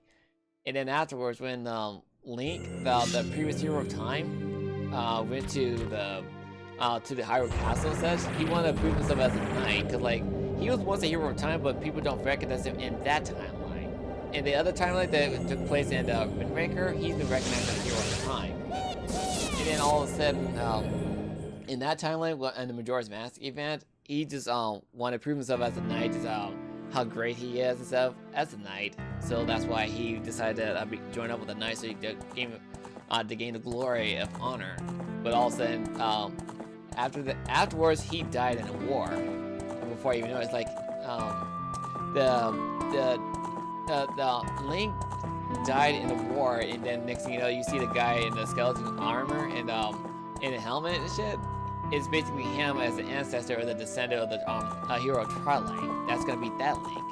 And then afterwards, it's like he is filled with regret that he's not gonna be recognized as a Hero of Time. He said he didn't fulfill his part for defeating Ganondorf. Like I believe he went back onto Hyrule Castle and just in case Ganondorf death shows up, and he went to go fight the war. I'm not sure he was able to get the Master Sword afterwards and stuff because he was not allowed to do that. And then next thing you know, in the end, he just got himself killed in the process, and so he was filled with regret of all these years and shit. So he was lingering around as a spirit of time, or just just a spirit of the Hero of Time. This is going along with that logic. And then afterwards, when the new hero awoke as a new Hero of Time, or rather, new Hero of Twilight, he thought that he could actually pass on his knowledge to his young descendant, which he did in the Twilight Princess series. That once you learn all of his moves, then he's gonna. How the fuck are you going around this place without your fucking Goron tunic? That makes no fucking sense. Anyway, back to the story. Like, what happened is, if Link, if the hero of time Link taught the hero of Twilight Link, all the moves he learned, just to keep him to survive against any darkness along the way, then he said that my regrets would be lifted. He could finally rest in peace. So after the hero of Twilight took place and defeated Ganondorf in that timeline, all of a sudden, once he's fulfilled his purpose, then he is no longer in a regret. So he can finally live in peace and just move on to the next life. So I don't know what happened to that hero. It's just probably like, actually, the more I think about it, how does that even make any sense? Like, they were saying that in the series that the spirit of the hero of time, or the spirit of hero, or the spirit of the goddess. Oh no, wait, hold on. The bloodline of the gods exists in Princess Zelda, right? And then there's also the spirit of a hero exists elsewhere. So the more I think about it, how does a hero of time exist in that timeline when the Twilight Princess, the hero of Twilight exists at the same time? Like, how does that even make any sense? I mean, don't get me wrong. I love the series and stuff. I really do. But the only thing I'm confused is how the hell does the hero of time interact with the hero of Twilight if they're both supposed to be at the same time? Like, for example, they're saying, and I quote, that the hero of the hero spirit goal exists in another timeline, right? So how can that hero of that time of Twilight exist in a hero from the hero of time? Unless he see him in his head? I really don't know how that make any sense. Because, like, the more you think about it, how the hell does that make any sense at all? Because, like, if they were, like, two split spirits and such, then maybe it could be possible. But my own theory is the spirit of the hero of Twilight exists in that timeline specifically. A part of his spirit is split up, but the other part of the spirit has been taken apart from, like, saying the hero of time is full of a regretful spirit and he's full of regret. Like, part of his spirit is separate his spirit itself to exist in that Twilight era, and that's where the hero of Twilight exists, while the hero of time exists on the other side. Like, he still exists where the hero of Twilight exists, but he wanted to gain the knowledge to let his old spirit exist within him, that to fight off Ganondorf once and for all in the Twilight era. And then in the end, that after Ganondorf was defeated and he lost his Triforce of power, and Zant was finally managed to kill him in the process, next thing you know, that's where the hero of time finally rests in peace. And I think he rests in peace within him, or just live on somewhere else. I don't know how that works exactly. Just let me know in the comment below if that make any sense to you guys, because, like, I really don't know how that makes sense to you guys. If you guys have better knowledge for the Zelda trivia of what took place for the hero of time and the hero of Twilight are coexisting at the same time, like, he has his physical body and he's still in his spiritual body. I don't know how that even works. Did he split himself up and become a hero of Twilight so he has fulfilled his purpose? And again, maybe we'll talk more about that once we get into Twilight Princess series, because, like, I really am confused about that, because, like, it's like, I kept thinking about it. I was like, how does that even make any sense? It's like, you can't be two places at once, or can you? Then again, there's a thing called twin flame.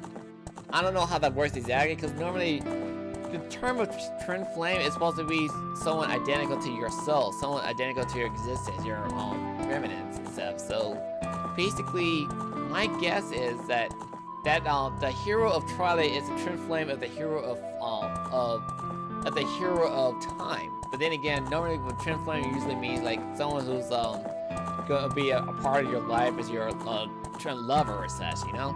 But then again, it could be something else. It could be meaning of something else. I really don't know the logic about that. But all I know is, like, I'm trying to make sense of how the hero of Twilight exists at the same time while the hero of time exists.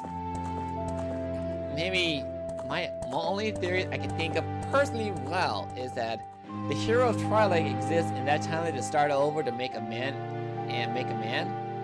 Or it's like he started over as a new breed, and then next thing you know, that descendant also had to suffer the same fate that he lost his two parents in the war as well. And then the hero of time exists in a separate timeline with full regrets that he wants to teach himself his younger self or his descendant all the moves that that he needs to teach him in order to defeat the great king of evil. That's my theory. That's the only thing I can think of. Because like anything else I can think of about any logical sense, I can't think of any other logic that make any sense to anybody. Because like it's like you want to know more about what they're talking about the series, and in the end of it, it's like you want to make sense of the timeline split and stuff. It's like basically they do explain stuff about here and there in this game, and also like basically they also explain stuff of what happened to them in the future as well, or in the book. There's also an encyclopedia of the Legend of Zelda that talks about pages. And one more thing I forgot to mention, the Kokiris themselves. What I meant to forgot to mention is Kokiri are technically Hylians themselves, but the thing is, they're not exactly Hylian like you see in Hyrule Town and such. The reason what's different about them is they're pretty much like druids. It's like they like to reside in the forest and be part of the nature, and a part of nature, exactly. And that's basically what they said in one of the encyclopedias says as well. So Link is the only Hylian bloodline that came from Hyrule Town that came into the forest, and as the great dignitaries I mentioned before, he senses a great sense of purpose what the kid must fulfill in the future because it may affect the world. So he took him in his care and raised him as a Kokiri. He doesn't know anything about his past until later on after he freed the Forest Temple. Then the Deku Sprout explained everything to him on what happened in the past. So yeah, that makes a lot of sense. So again, for all my theories about the Twilight Princess such, let me know in the comment below that if my theory is spot on or if I'm a little far-fetched. Like, I was trying to figure this shit out, like how the hell this two heroes exist at the same time, and all of a sudden, it's just like you just want to know more about what they're talking about, like how does that even work? Like, the hero of Twilight may be a twin flame of the hero of Time, just teaching himself to fulfill his purpose, so he actually coexists with them spiritually, and then may he rest in peace elsewhere. I don't know how that works. Anyway, if you guys have a better theory for me, let me know in the comment below. Or if the game theorist can actually explain to us. If he did, I would love to check it out. But if he didn't, then I would like to request for a game theorist, shouts out to him by the way, that to explain how does that even work exactly. Because like I really don't know how that works specifically. Because I really like to know that fact personally, that how the timeline splits. Oh well. Well, we already talked about timeline split because basically he died. One died, one got sent back to his time, one celebrated as a hero time from that time. So anyway, I'm done talking about it. So the next time we'll be playing the Legend of Zelda series, I'm going to be playing Majora's Mask in 3D. And it's going to be a high texture done by Enrico Magnifico. Shouts out to him by the way. And if you want to play the texture for yourself, the link is in the description down below. The first thing in the list is going to be there. And also like please show some support to him because like he worked really hard for the texture, and last I heard from him is that he's working on the texture himself. I'm making a new upgrade for the texture for either the Ocarina of Time or Majora's Mask. If it's for the Majora's Mask, then I'm gonna play that enhanced texture version for that game for this channel, and I just want you guys to enjoy my content. So okay, I just want to give out my thoughts to you guys, and hopefully I have the footage for this part, because otherwise if it crashed completely, then it was a whole waste of time for me talking to you guys. So thank you guys so very much for watching me play Ocarina of Time 3D. And if you do like it, be sure to leave a like, comment, subscribe, hit the notification, and share it if you like this content in the future. And that being said, I'm a video game caster, and the artist says, see you in Majora's Mask, baby. Peace.